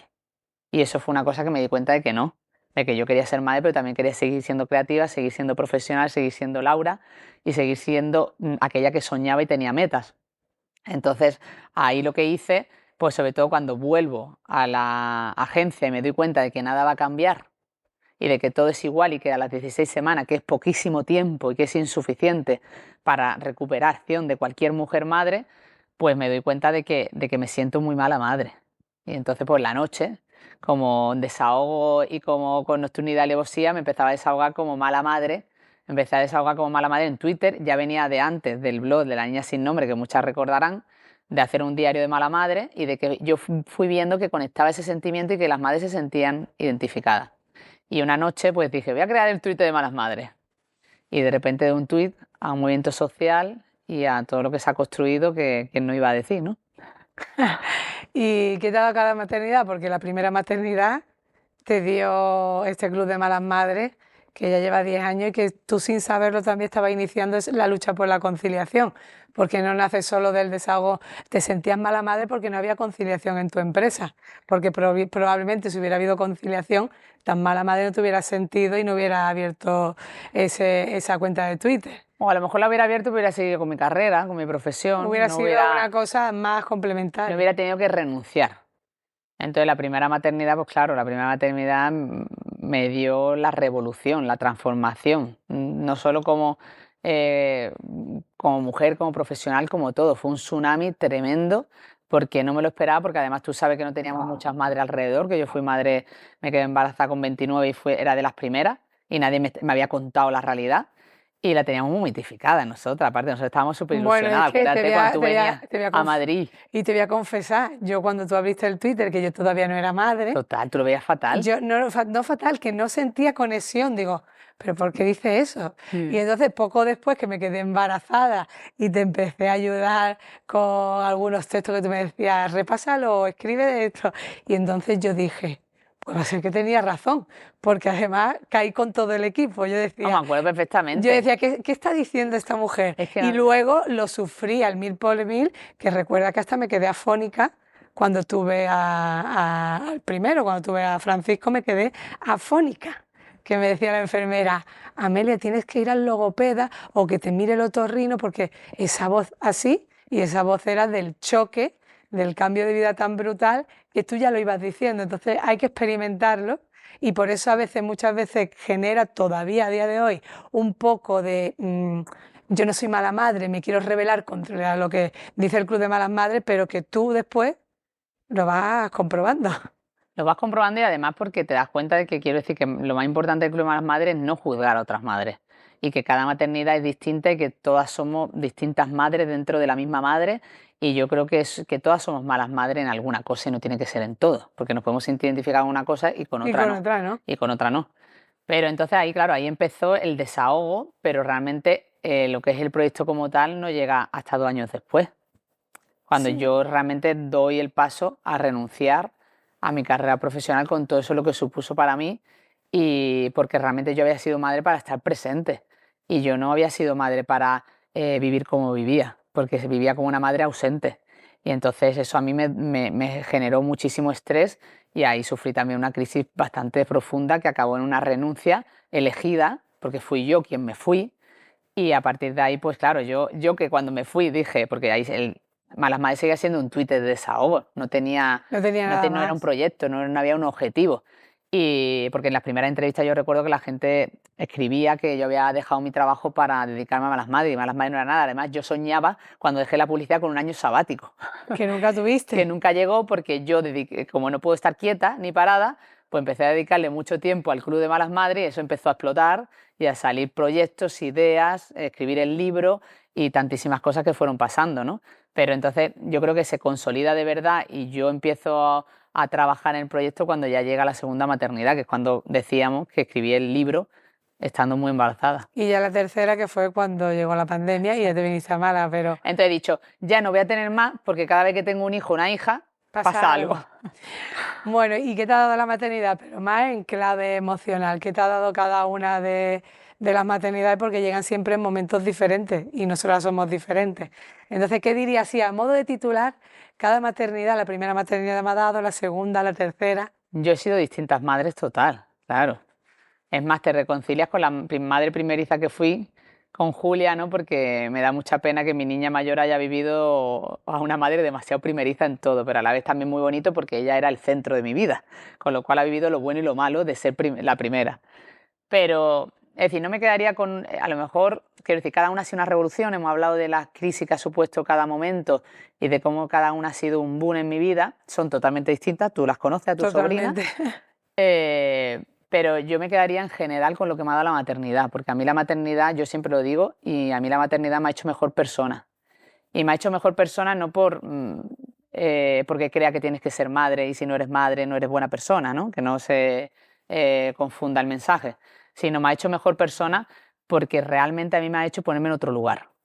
Entonces a mí me ha hecho ser una persona mucho más, trabajar mi paciencia, trabajar mi satisfacción, trabajar mi perfeccionismo, porque nada de esas cosas que yo llevaba al extremo sirven cuando eres madre. Y cuando eres madre tienes que estar muy acostumbrada a lo imprevisto, tienes que ser muy flexible, tienes que adaptarte y tienes que saber que tú no eres la protagonista ni eres el centro. Y eso que a mí me ha enseñado la maternidad me ha hecho ser mejor persona y mejor madre. Porque yo para mí mis niñas y las tres son mi centro, son mi guía y es imposible no emocionarse si hablo de ellas. Pero lo decía el otro día, no sé quién me preguntaba algo y decía, cuando yo vivo muchas cosas muy intensas, ¿no? Y he vivido muchos resacones emocionales de cosas muy fuertes que me han pasado, que nunca imaginaba que iba a vivir, a mí ellas son las que me devuelven al centro.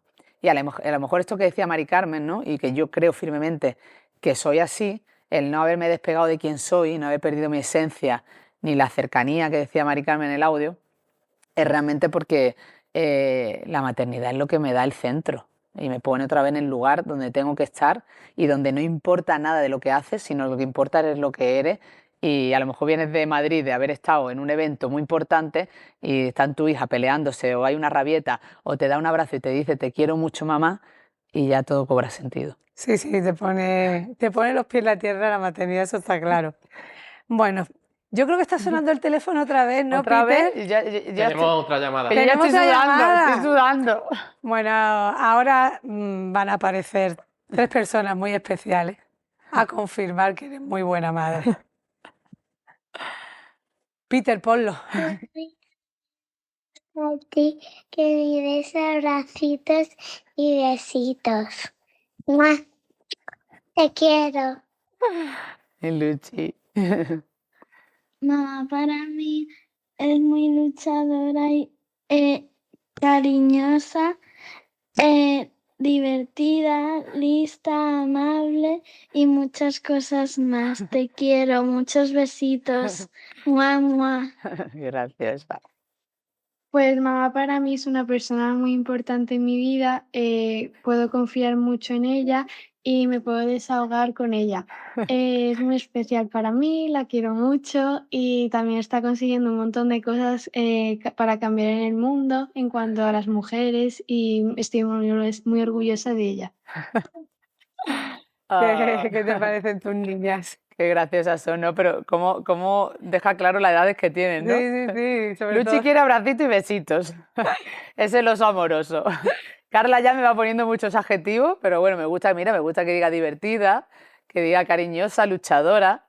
Y luego Julia, pues bueno, se nota la edad que tiene, Se ¿no? nota la madurez. Y la madurez que tiene y claro, y dice, me gusta que se desahoga. Yo puedo confirmar que mi hija se desahoga. A lo mejor un poquito de más, ¿eh? Hay mucho desahogo. Es muy graciosa porque cuando escuché el audio, que ya lo había escuchado, por supuesto, digo, se desahoga, sí, lo sabemos. Pero bueno, sí que me gusta también que tienen como muy claro lo que hago, sienten de verdad el orgullo de la lucha que tengo y lo llevan muy como en bandera, ¿no? Y eso me parece como muy especial. Es que es bonito verse a través de los ojos de tu hija cuando muchas veces te sientes tan culpable, cuando te vas de viaje, no, en ellas cala y ellas entienden la misión. Yo para sentirme menos culpable cada vez que vengo de viaje le traigo 3 huevos Kinder y ya la cosa se relaja. Que todo el mundo lo sabe, si te sigue en Instagram, me llegan los huevos Kinder. No miento. Y como dice Julia, que ayuda mucho a las mujeres, la lucha por la conciliación, ¿cuándo creíste tú que tenías que dar esa voz por la conciliación? Porque incluso viniendo de una renuncia, tú empezaste primero por desmitificar la maternidad, por romper el mito de la madre perfecta, por sacar a la luz otro tipo de madre, que aunque creamos que no, pero todavía está un poco metida de lleno. Entonces, al final el club tiene que ir rompiendo periódicamente con ese mito de la madre perfecta, pero iba aparejado sin que tú lo supieras esa lucha por la conciliación, porque al final tú renunciaste. Claro, Entonces, yo ¿cuándo eres consciente sí. de que tú tienes que alzar la voz también por eso? Claro, es lo fuerte, porque cuando yo empiezo a desahogarme como mala madre, yo pienso que me han engañado, ¿no? Que me han engañado y que me han dicho que podía ser madre y podía ser todo lo que quisiera y no puede ser. Pero yo no estaba desafiando el sistema, yo ahí todavía no había despertado. Yo creía que era lo que había y punto. Es más, yo me sentí muy frustrada porque yo me sentí un fracaso. Yo sentí que yo, como tú sabes cómo yo soy de luchadora, de lo que me gusta mi trabajo, o sea, porque es que yo, mi pasión era la creatividad, no era un trabajo por dinero, por supuesto, porque además cuando yo renuncio, que esto hay que dejarlo también claro, yo tenía una hipoteca en Madrid, el buen padre tenía un sueldo bastante bajo, normal, de gente joven que empieza, mi sueldo era necesario para sobrevivir con una hipoteca y una hija en Madrid.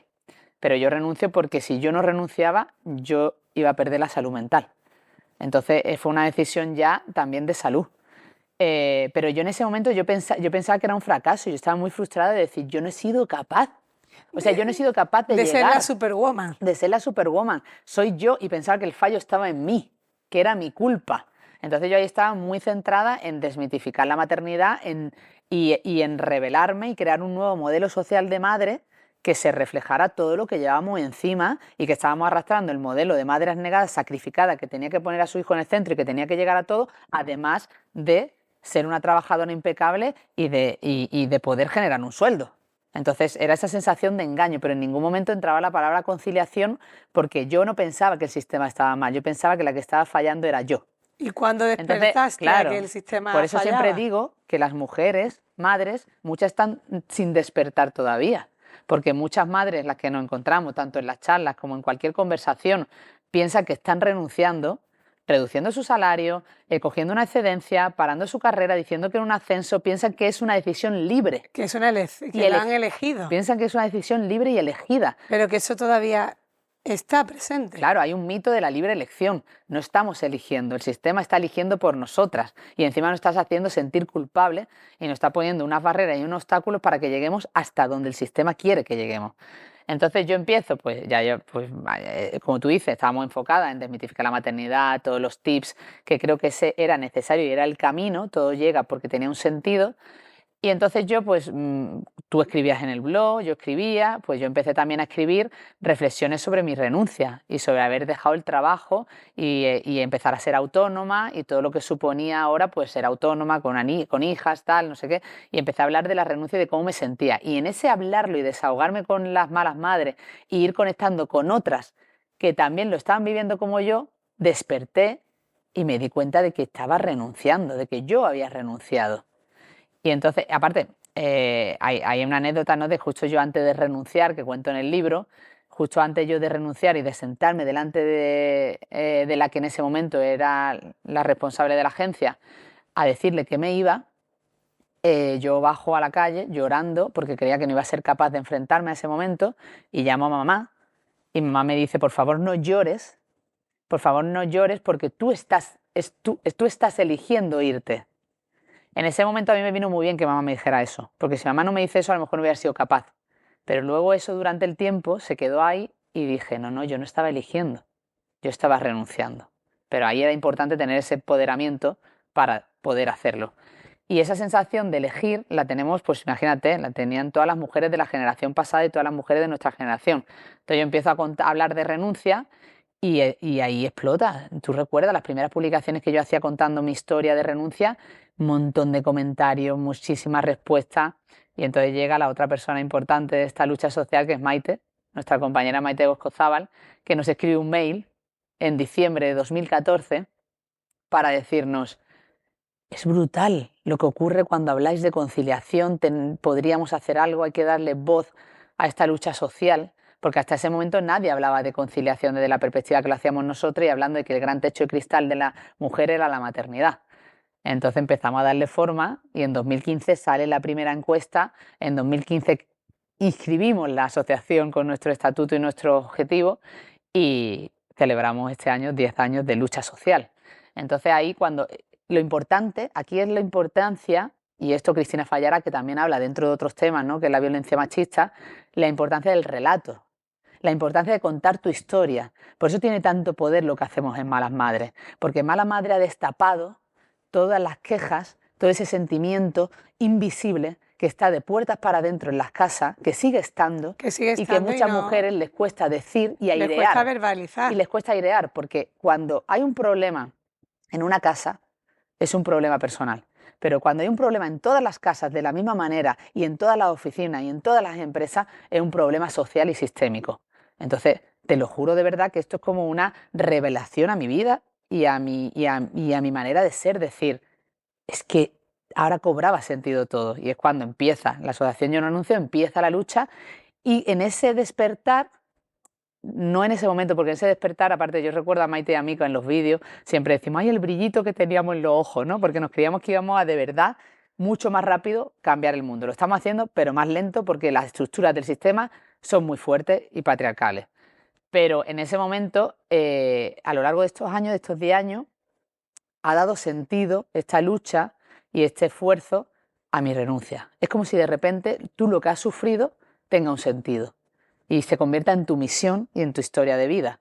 Entonces yo estoy súper conectada a ello, porque es que creo de verdad, firmemente, que he encontrado mi propósito de vida, no de años, sino de vida. Y dentro de la conciliación, importante una pieza que ahora se le está dando más voz, y también lo ha hecho la asociación Yo No Renuncio, que es la corresponsabilidad. Sin duda. ¿No? La conciliación se hablaba antes, no se entendía muy bien, hasta que yo digo que tú alzaste la voz y lo metiste en el debate público, político, y ahora estamos con la corresponsabilidad, porque sí que hemos detectado que la corresponsabilidad es la llave y que eso sí que está todavía muy tapado de puertas para adentro. Y hemos tenido el festival Yellow Sound, que es el festival de la corresponsabilidad, y hemos podido preguntar a las familias, y yo, que fui la que tuve que hacer esa entrevista, detecto todavía dos partes, ¿no? Familias que son muy corresponsables, ¿no? Pero en las familias que no lo son tanto, por un lado, el hombre no quiere contestar porque sabe que todavía le queda mucho por caminar para ser corresponsable, y las mujeres tienden a minimizar y a suavizar que no es tan corresponsable la pareja, porque entonces eso le lleva a un punto incómodo, que es cómo he elegido una persona que no es corresponsable. Pero bueno, va más allá, porque no se trata de culpar, sino se trata de abrir el diálogo, de hacerlo visible para que los hombres también se den cuenta y puedan mejorar, ¿no? Bueno, entonces la corresponsabilidad ¿se hace o se nace? Porque de despertar también, ¿no? Es que al final, quiero decir, yo soy, vaya, lo creo firmemente, que somos las impulsoras de la conciliación en España. O sea, es que es así, es que eso tienes que ver nuestra historia, los 10 estudios sociológicos. No lo tengo que ver. Tú googleas o le preguntas a ChatGPT, sí. Pregúntale a ChatGPT por personas referentes en la conciliación y sale Laura Baena. Hombre, gracias, ChatGPT. Es así, pero que no es porque yo sea mejor que nadie o porque tenga la llave mágica, es simplemente porque es que hemos trabajado muchísimo y nos hemos esforzado muchísimo y hemos dedicado muchísimas horas. Entonces nadie puede saber más, nadie puede tener el camino de la conciliación más que nosotras, porque es que lo trabajamos a diario y lo trabajamos de todas las perspectivas, porque lo trabajamos en la empresa, lo trabajamos en la calle, con una escucha activa tremenda, estamos todo el día escuchando a la gente. Cuando a mí un político en la política me dice que me siente a contarle cuál es el camino y luego ese camino lo usan para sus fines políticos, es porque saben perfectamente que es que nadie está estudiando la conciliación como nosotras. Entonces esto es como si le dices a alguien que está estudiando los elefantes, pues que lleva toda la vida dedicada a estudiar los elefantes, pues nos hayamos toda la vida dedicada, 10 años, una década dedicada a estudiar la conciliación. Entonces, fue así. Nosotras fuimos las primeras en decir, sin conciliación no hay igualdad posible. No nos vendáis la igualdad si no existe la conciliación, si no va a cambiar y no va a haber políticas públicas que apoyen para que la relación entre la vida y el trabajo sea más sostenible. Eso para empezar. Y luego, después de ahí, con los estudios, porque siempre que hacemos un estudio, Maite y yo analizamos cuáles son las posibles hipótesis, qué queremos sacar de esos estudios. Y decimos, por la escucha activa, nosotras de repente decimos, oye, parece que esto es así. Vamos a confirmarlo en los estudios, y los estudios nos dan la respuesta de que realmente esa hipótesis es real. Y entonces, en la corresponsabilidad, que llevamos estudiando la de 2017, nosotros dijimos, la corresponsabilidad no existe. Y la corresponsabilidad no existe por todo el feedback que nos daban las malas madres en los talleres, en las charlas, en el día a día, en la calle, que es que a mí me encanta pararme a escuchar a las madres. Entonces, ahí yo sentí una cosa muy fuerte, además, en mi vida personal, que era yo, fuera donde fuera, siempre me sentía mala madre y mi pareja era un héroe. Y el padrazo, y con poco que hiciera, ¿no? Y entonces esto me lleva a una de las lecturas últimas que me estoy leyendo, que es Toda la rabia, de Darcy Lockman, porque además esto es un problema no solo de España, sino a nivel mundial, porque ella estudia y han estudiado Estados Unidos y ocurre lo mismo. Y lo que ocurre con la paternidad y la corresponsabilidad y la paternidad moderna es que no estamos creyendo que esa paternidad es suficiente, y claro que hay que hacerlo, y claro que los hombres han avanzado y forman más parte de los cuidados y de las tareas domésticos familiares, y claro que hay hombres unicornios como Peter, como Juan, como mi pareja, hay hombres que son así, que van dando pasos, pero no es suficiente. Y lo que ocurre con las mujeres, que tú decías que es muy importante, es que esas mujeres que son ayudadas, entre comillas, por esos padres ayudantes y bien intencionados, que lo intentan hacer mejor que sus generaciones pasadas, es bastante fácil hacerlo mejor que las generaciones pasadas de los padres que tuvimos, Sí. Es que las mujeres que son ayudadas y son bien ayudadas se sienten en deuda y sienten mal de decir y de compartir su descontento. Entonces Sí, las pero mujeres ese- madres se ven al final agradeciendo y se ven al final ensalzando lo que hacen los hombres. Y no puede ser, porque ellos tienen que despertar y tenemos que entender que eso que decimos, que nosotros dijimos, que es la corresponsabilidad del camino. Y es más, nosotras hemos hablado de algo que ahora hablan los políticos y las políticas que van detrás de nosotras, que es la corresponsabilidad social. La corresponsabilidad no solo en el hogar, la corresponsabilidad es una cuota que tienen los hombres y los padres, que tienen las empresas y que tiene toda la sociedad como responsabilidad. Y eso es lo que estamos construyendo y por eso trabajamos pues todas las áreas. Pero hay que despertar y no pasa nada por tener conversaciones incómodas con tu pareja y no pasa nada por decirte cómo te sientes y por decir... No pasa nada por decir, es que no eres corresponsable, Claro. pero lo puedes ser. Claro. Vamos a hablar y lo vamos a poner. Y Sí, pero que hay un y punto también también, hay un hay- punto también de que siempre, y nosotros en los talleres siempre decimos, hay que hablar y hay que intentar no hablar todo el rato desde el reproche. Pero es que si no hablamos desde el reproche, no hablamos desde la injusticia social y no hablamos desde el cabreo a todos los niveles, no estoy hablando solo en casa, estoy hablando en la sociedad y en la calle, que la gente está silenciada, no vamos a cambiar las realidades. Entonces tampoco tengamos miedo a tener conversaciones incómodas y a realmente que se nos escuche a las mujeres, porque sigue habiendo mucho miedo a ser incómoda como mujer. Entonces nos queda mucho y eso en la educación pues clave también. Pero que quizás es clave, porque a lo mejor ahí está la revolución. Si Sí. todas las mujeres hablaran con libertad, porque no se habla, hay mujeres que sí lo hablan, pero el resto muchas veces tiende a decir, ah, no, a mí no me pasa. Sí. Y en los estudios se ve claramente que la Pero porque- corresponsabilidad no existe. Pero yo creo que porque hay un miedo ahí y esto iría más al feminismo de la mujer sentirnos sola, sentirnos incompleta, romper con todo el sistema patriarcal que nos han dicho que es la felicidad y que es la satisfacción.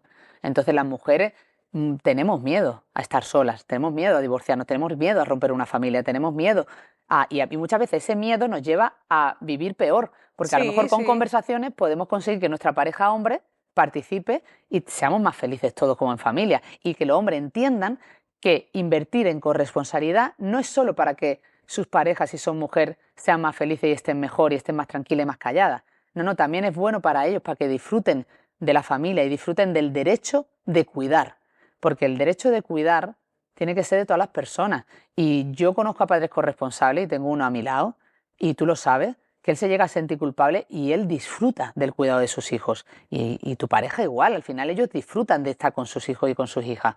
Entonces vivámoslo también desde el derecho a cuidar, del disfrute y no de la obligación, como estamos teniendo que hacer desde la política, para que los hombres den el paso a cuidar. Sí, porque muchas veces no quieren soltar los privilegios Exacto. y lo ven como una obligación. Exacto. Entonces, No, es que no hay más remedio que verlo como una obligación primero, porque si no lo ven como una obligación, difícilmente cambiaremos esa inercia que nos da la sociedad y todas las creencias y los roles que hemos aprendido. Y al final muchas veces también que te dicen, ¿y para cuándo un club de buenos padres? Pues yo creo firmemente que Club de Buenos Padres no, es que al final esto es una revolución que tiene que ser de las malas madres, acompañado por los buenos padres si quieren seguir el camino, pero que al final si nosotras nos movilizamos o nos revolucionamos nosotras, creo que no cambiará nada. No sé qué opinas en eso. Bueno, yo recuerdo que la primera vez que me preguntaron esto fue Risto Mejide, en el programa del Chester, cuando invitaba, que tenía como, en aquel momento entrevistaba a Eva H., y llevaba un ponente que te subías como en un púlpito a soltar una chapa, y a esa chapa, pues ese speech que hacías, luego conversaba con la invitada en el Chester, en el sofá.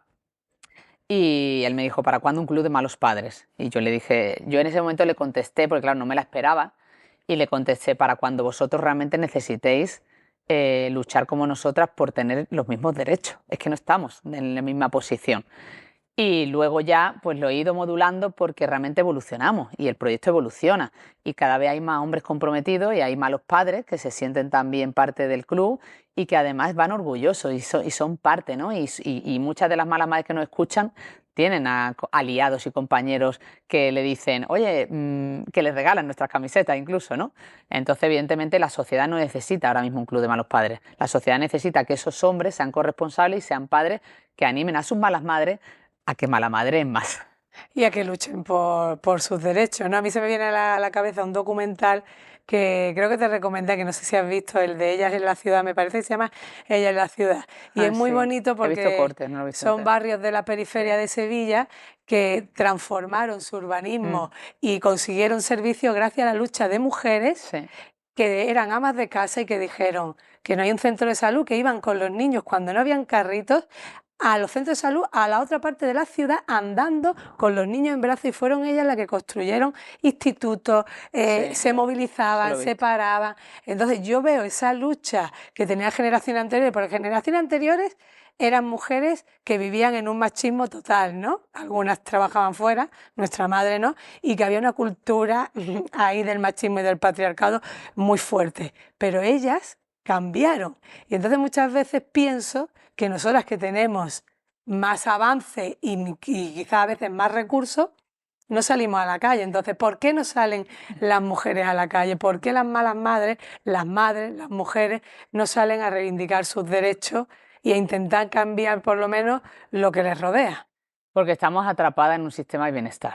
O sea, estamos atrapadas en un sistema que te da un bienestar mínimo, tenemos los servicios mínimos cubiertos, ya no tenemos que luchar porque nuestras hijas tengan un instituto, tengan un servicio médico, todo eso está cubierto. Entonces, la necesidad está cubierta, entre comillas, ¿no? Luego podríamos hablar de la calidad de vida y de cómo estamos viviendo cada vez peor, ¿no? Y la salud mental que tenemos perdida. Pero la necesidad está cubierta, entonces ya es mucho más difícil salir a luchar por algo en comunidad. Y además de estar atrapada en ese sistema de bienestar, estamos atrapadas en una sociedad sin tiempo. Estamos atrapadas en una rueda infernal en que las madres no tienen tiempo.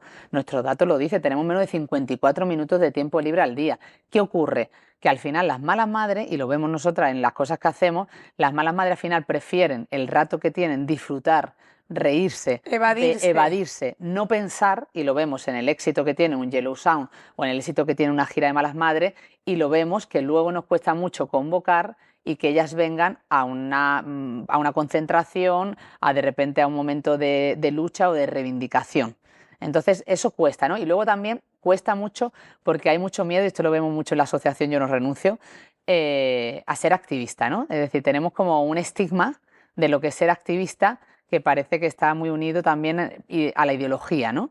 Y nos tenemos que quitar ese prejuicio del activismo y darnos cuenta de que el activismo de tantas mujeres juntas luchando por una misma causa cambiaría la realidad social más rápido. También te digo, somos una comunidad enorme, los políticos y las políticas de este país saben perfectamente que nos tienen que escuchar, nuestras propuestas son escuchadas, son recibidas, y yo creo que estamos en el camino, que nada se cambia de un día a otro, sino que estamos en el camino y hemos construido muchas cosas, así que seguir. Pues sí, hemos conseguido muchas cosas. Me voy a poner en plural porque mira que tú sabes cómo soy. Tú eres la voz. Sabes cómo soy, pero he salido de unos años muy duros y malos a nivel emocional, y incluso en el libro, para mí el libro Yo No Renuncio fue una catarsis, en el que yo tenía una sensación de decir, mientras más cerca estoy, más lejos me voy de conseguirlo. Pero ahora no, ahora lo veo desde otro lugar, y creo que es de un lugar más reconciliador y de un lugar también de orgullo y de valorar el camino hecho. Y bueno, y si nos ponemos en perspectiva de qué generación venimos y en qué punto estamos hoy, creo que ayuda a clarificar mucho que sí ha habido un avance, lo que pasa es que hay que seguir empujando y tenemos que empujar todas. Las Exacto. malas madres viendo el diálogo con las parejas, las parejas queriendo cambiar las cosas y luego la educación de los hijos e hijas, que yo creo que ahí, fíjate lo que te digo, tenemos más ganado, porque aunque la corresponsabilidad no se viva en la casa, los niños y las niñas a través de la educación de las malas madres ya van con eso como muy interiorizados. Pero es también un sesgo inconsciente. Ojo, porque mira las estadísticas últimas de los jóvenes, lo que piensan, y de lo que piensan hacia la igualdad. No nos podemos despistar. Esto, como diría Simone de Beauvoir, lo tenía en una pregunta. como diría Simone de Beauvoir, cualquier crisis económica e ideológica, estamos en un momento político muy complicado, en el que están ganando mucho los populismos y la extrema derecha, en el que están, y aparte el otro día leía un reportaje súper interesante de por qué los mensajes de la extrema derecha calan tanto en la gente joven. Lo leí. Y lo decían claramente, dicen la mayor barbaridad, dicen la barbaridad más grande que se les pueda ocurrir para que salten las alarmas, para que luego todo lo demás que hagan no parezca tan bárbaro y siga siendo una barbaridad. Entonces, está todo muy estudiado, hay una estrategia política y mundial que hay que tener mucho cuidado.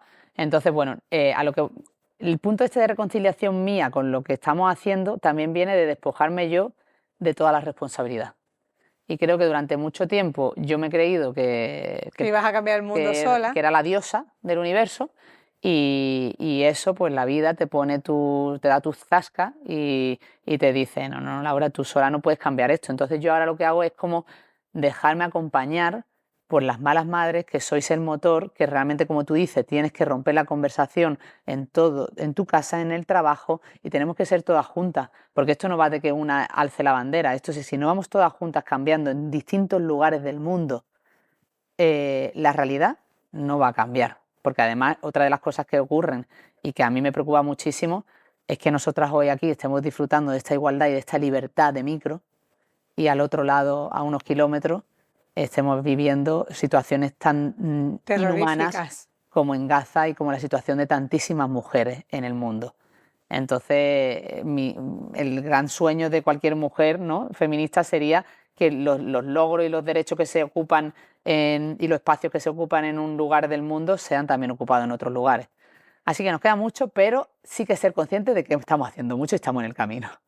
Bueno, ahora que te has reconciliado, que yo no lo sabía, y bueno, todo a esto, lo mejor es el día de hoy, a lo mejor mañana. Esto es una entrevista interesante, porque yo me estoy enterando de primera persona de muchas cosas que no sabía.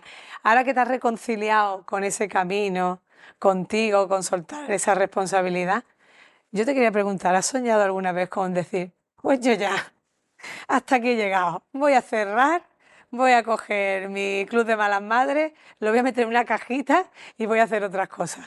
Lo he soñado mucho, y yo creo que eso sí lo sabes tú. Eso sí, pero digo a día de hoy. Lo he soñado y lo he visualizado muchas veces. También me he reconciliado con... Claro, porque cuando lo soñaba y lo visualizaba era también por no saber gestionar las crisis. ¿Sabes lo que te quiero decir? Es decir, al final los momentos en los que yo he estado a punto de dejar todo, porque he estado a punto de dejarlo todo, era un momento en el que realmente si yo dejaba todo, estaba tapando un problema, que no era el club.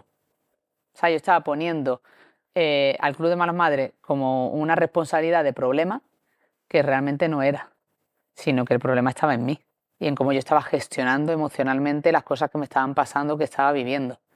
Entonces, cuando te das cuenta de eso, te das cuenta de que si tú estás mal, va a estar mal, sea el Club de Malas Madres o llámalo bar Pepita, da igual, porque no lo estás gestionando bien. Evidentemente, no es lo mismo gestionar un bar que gestionar un club de malas madres, con la exposición y todo lo que supone. Por eso yo me refiero más a que sea como una tapadera a esa parte del emprendimiento, maternidad, tener un equipo, ser autónoma, que tú muchas veces has nombrado, y esa soledad de la jefa, que yo no estoy de acuerdo, aquí vengo a decirlo. Mi tercer libro, siempre he dicho que algún día le escribiré... Tendrás una pequeña soledad como jefa. Escribiré el libro que se llame La soledad de la jefa, pero no creo que tenga mucho éxito, entonces a lo mejor... La soledad de la jefa, pero bueno, tienes suerte de tener un equipo que te sostiene. Pero bueno, es que, a ver, ser madre es muy duro. Ser madre, emprender y ser autónoma es muy duro. Luego, además, ¿qué es el emprendimiento para ti? Y luego además, si le metes el añadido de social, ya es mucho más duro. más complicado. Porque además es un emprendimiento unido a una emoción, a una misión, a una causa social en el que tú eres el protagonista y el centro. Y tú sabes que yo he trabajado mucho esto y he intentado ver cuál era mi lugar, porque yo no quiero que yo he trabajado mucho el ego y yo no quiero que el ego mate el Club de Malas Madres. Y es más, a día de hoy tengo la suerte y estoy súper orgullosa de que hay muchísimos proyectos que salen en los que yo casi no estoy. Y eso lo hemos conseguido siendo un equipo y delegando y soltando. Pero tú lo sabes también que hay otra parte. ¿Te cuesta? No, pero tú sabes también que hay otra parte que es inevitable que esté yo.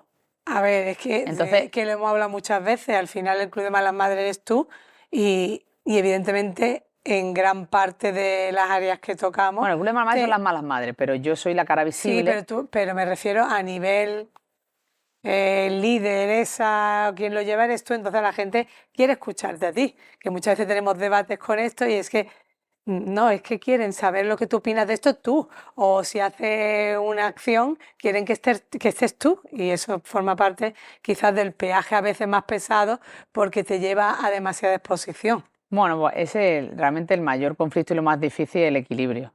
El equilibrio entre darlo todo, darle impulso, darle emoción, darle autenticidad, poner todo de ti y a la vez no dar todo para no perder la salud mental.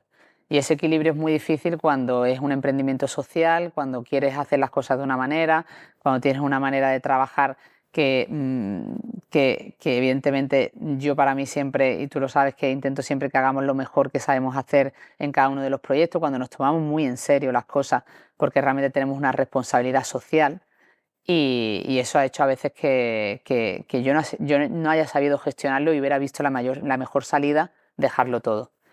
Ahora lo veo desde otro lugar, bueno, y ahora porque estoy en un buen momento. A lo mejor dentro de un tiempo pues te digo otra cosa, pero el lugar donde quiero estar y el lugar que me gustaría que ocupara el hecho de que algún día esto acabe, que sea una elección libre. ¿Sabes? Que si un día acaba y yo tengo que dejarlo porque esté demasiado cansada o quiera hacer otras cosas, pues que no sea por estar mal, sino que sea realmente porque acaba una etapa. Entonces lo visualizo.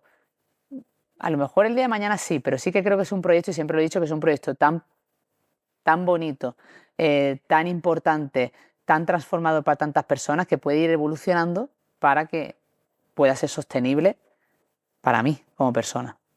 Pero estoy en ello. Bueno, estoy en ello, hermana. Está bien, no creo que estoy cierre. en ello. No creo que cierre el club. Algunas veces me entran ganas, ¿eh? Por favor, no cierres el club. Me entran ganas. Pero bueno, si las malas madres dicen que no... Bueno, ahora vamos a ir a las preguntas rápidas. A mí me encantan las preguntas rápidas. Hombre, qué rápido ha pasado ya. Sí, bueno, ya llevamos. Ya, mira. Llevamos bastante. Bueno, vamos a ir con esas preguntitas. Tu mayor tip de mala madre, la mayor metedura de pata que has hecho como mala madre. No estamos diciendo quedarnos en el garaje esperando para subir. Estamos en metedura de pata de verdad. Algo que tú digas.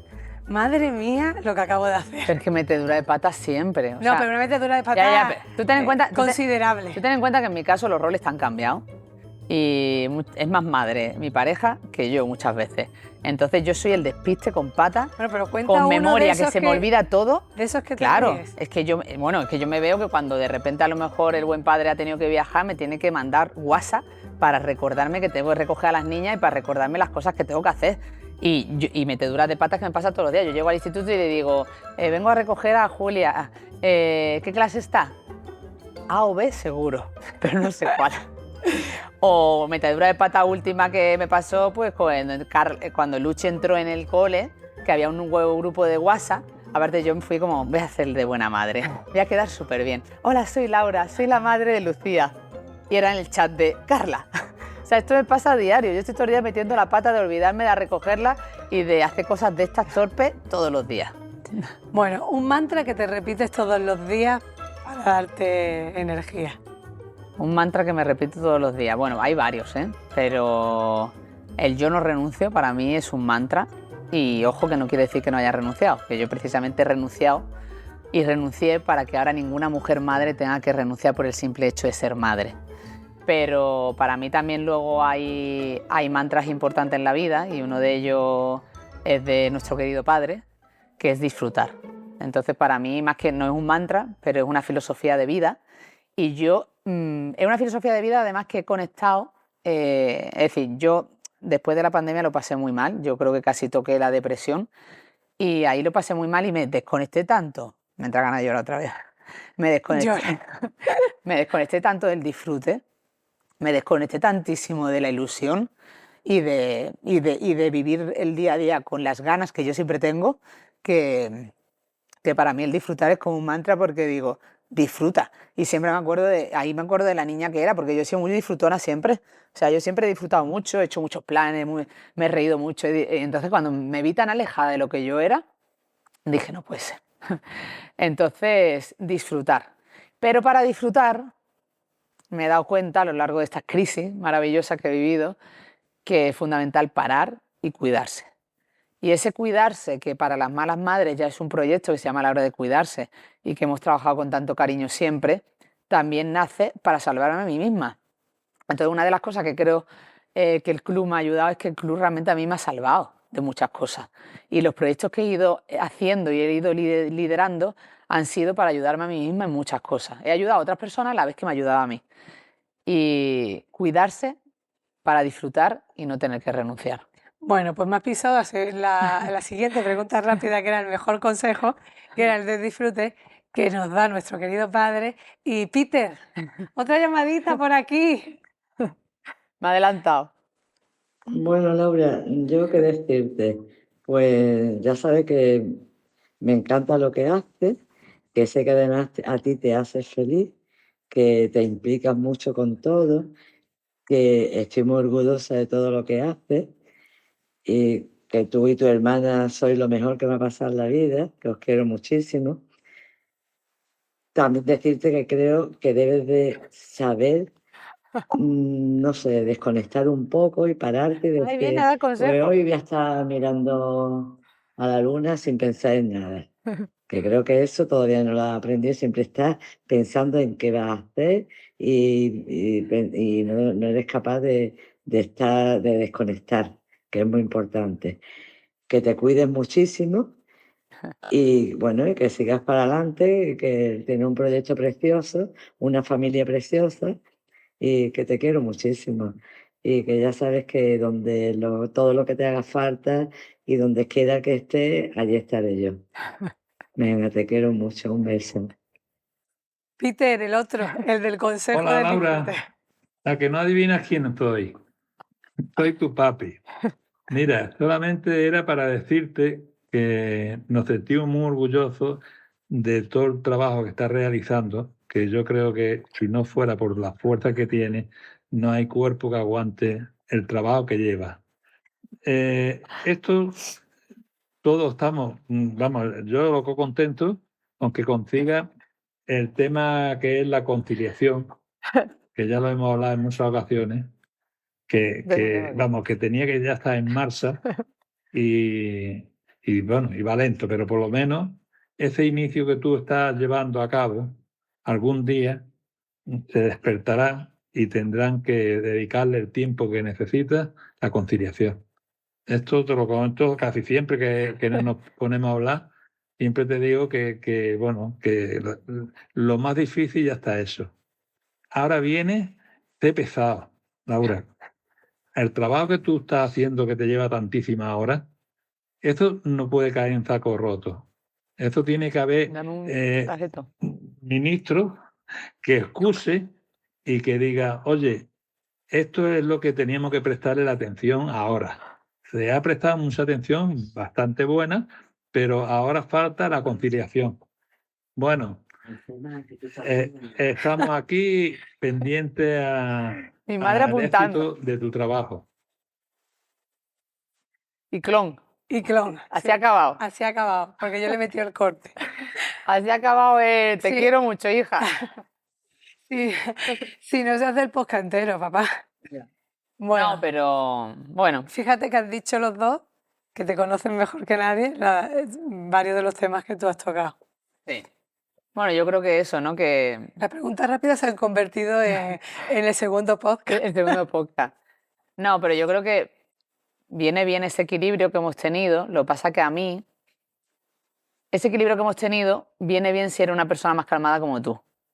En mi caso, la fuerza que me transmite papá, porque yo me parezco más a él, esa fuerza de sigue luchando, yo lo he llevado muchas veces y lo sigo llevando al extremo, ¿no? Y me olvido de esa parte tan importante que nos imprime mamá, que es Que la mires a la calma, luna. la familia, la Claro. desconexión, el cuidarse, ¿no? Entonces yo necesito que en mi vida tenga más peso también mamá, ¿no? Que esto habría que, no mamá, sino el mensaje, El mensaje, la parte de mamá. la parte de mamá. A mí me pesa más la otra parte, entonces mi esencia siempre va a esa lucha, a ese querer más y a ese infinito, porque es infinito, ¿no? Entonces, pero bueno, ¿qué te voy a decir de papá y mamá que son también tan importantes para nosotras y que ya no hemos hecho nuestra lloradita? Sí, no, es que no vamos a hablar más porque, bueno, No, no hablemos más. tenemos la Me suerte. voy a abanicar que me está Sí, dando yo un también. sofoco. ¿Cómo van los brillos, Juan? Ahora ya complicado. Ahora ya complicado, ¿no? Cuidado con abanicar el micro, por favor. Estamos brillando. Tenemos la suerte de tener una familia como pocas hay y hay que dejarlo aquí dicho también. Bueno, y ahora vamos a dejar de llorar. No porque llores si tu no, hermana. si va a llorar la que entrevista, mala cosa. Bueno, ahora vamos a pasar al momento que a mí me encanta, Ah, que siempre que lo veo es el final. pues El mira, viene bien momento- viene bien la foto que he traído, porque es divertida. el momento de la foto. Enséñanos qué foto has traído hoy, porque la foto representa tu esencia. Sí, y representa mi esencia y aparte también he traído esta y representa mi esencia en este momento y me parecía importante porque es donde quiero estar. ¿Sabes? Como yo creo que en el recorrido de la vida y en el viaje que haces de autoconocerte y de terapia y de intentar mejorar ciertas cosas, a veces nos equivocamos. Y yo creo que me estaba equivocando en una parte de ese viaje que seguramente tenía que pasar por ahí para ahora estar donde estoy, que era como intentar cambiar cosas. Y evidentemente tú tienes que cambiar cosas y tienes que mejorar y tienes que ir caminando hacia el lugar donde quieres estar. Pero yo estaba cambiando cosas que hacían cambiar mi esencia, ¿sabes? Y me estaba dando cuenta que yo estaba como rechazando por el ser tan inquieta o el ser tan soñadora o el ser tan luchadora, ¿no? Y era como porque a mí también me pesan los mensajes que me das tú, que me da mamá, de tienes que ser más calmada, tienes que desconectar, pero yo lo estaba llevando al extremo, porque como, Claro, pero ¿sabes? Yo lo llevaba al extremo y entonces de repente me veía como que era otra persona, como que estaba perdiendo la alegría y las ganas de vivir. bueno, porque ¿sabes? uno no tiene que cambiar su esencia, tiene que modelar o corregir pequeñas cosas que te ayuden Claro. también a alimentar la esencia, porque la esencia no la Claro. alimenta si estás siempre en estrés. Yo lo estaba llevando a otro lugar. Y entonces ayer, bueno, que nos tiramos un rato, Francisco y yo, buscando fotos, que a él le encanta, y íbamos viendo fotos posibles para traer, yo quería una que mostrara mi esencia y al principio yo tenía clarísimo que iba a traer una foto en la que estuviera yo sola, pero me he dado cuenta de que no. Y me parece como súper bonito que de repente cuando encontré esta, que ha estado tantísimos años en mi habitación Siempre. de mi casa de Málaga, mientras yo estaba en Madrid, mi cuarto seguía igual. Seguía con la foto. Y esa foto seguía ahí. Y nunca entonces, la quitábamos porque cuando la veíamos mamá y Sí. yo decíamos, es de que la es foto, para que la Laura vean las malas madres, en estado puro. la foto estoy acompañada, entonces me parecía como súper bonito traer a este podcast del Club de Malas Madres, que sin las malas madres no tendría ningún sentido, traer esta foto en la que estoy acompañada, primero porque está mi hermana y me parecía también bonito que estuviera ella, que aparte ella estaba detrás, ¿no? Ella siempre está detrás, del otro lado, que no se ve, pero que es tan importante. Y luego estoy con una sonrisa como súper divertida y súper feliz, echando el brazo por encima a la de al lado, porque yo siempre soy así. O sea, si tú te ves todas mis fotos de pequeña o en grupo, siempre estoy en el centro y echando el brazo por encima, diciendo, aquí estoy yo, ¿no? Pero divertida y alegre, porque siempre he llevado a la gente, pero la gente se ha dejado llevar. Quiero decir que no era como Sí. con una sensación de imponer. Y luego también me gustaba mucho porque estoy en el patio de nuestra casa de verano del Rincón de la Victoria, donde me han pasado tantos momentos buenos y ahora que estamos en verano a mí me parecía que la suerte que hemos tenido de vivir estos veranos, ¿no? Estos veranos que eran como Los mejores veranos, yo digo, de mi vida, no de sé si de la tuya. disfrute, de compartir, de no tener preocupaciones. Y es que ve a esta niña y dice, y tenía 6 años, y es que me encanta. Aparte creo que de la época que he tenido el pelo más largo, ahí con los tirabuzones que me caían, que me encantan, y luego veo la foto y es que digo, es que es Luchi, es mi Luchi. Total. Así que me parece súper bonita para también terminar con algo como alegre, bonito y como el lugar donde quiero estar, que lo que quiero es eso. quiero divertirme, reírme, quiero que mis hijas me digan que soy divertida, que disfrutamos, que la vida es un regalo. Eres divertida, eres luchadora, eres responsable, eres controladora, pero También. forma parte de tu También, esencia, y es muy bonita. pero has conseguido mucho y estamos muy orgullosos de ti. No llores, hermana. No, Para porque cerrar vamos este a colocar podcast. la foto en el hueco Y se acabó. y se ha acabado. Muchas gracias, hermana. ¿Te ha gustado? Mucho. ¿Lo he hecho bien? Lo has hecho muy bien. No me preguntes eso. ¿Qué no? Es como bonita. Esta tenía que ser esta por algo. Teníamos Mira qué que bonita cerrar queda aquí. contigo. Oh, A ver. Aparte, el marco no puede ser más vintage. el caballete, además es un caballete. Parece un caballete. ¿eh? Sí, un caballete de pintura. Eso dice mucho.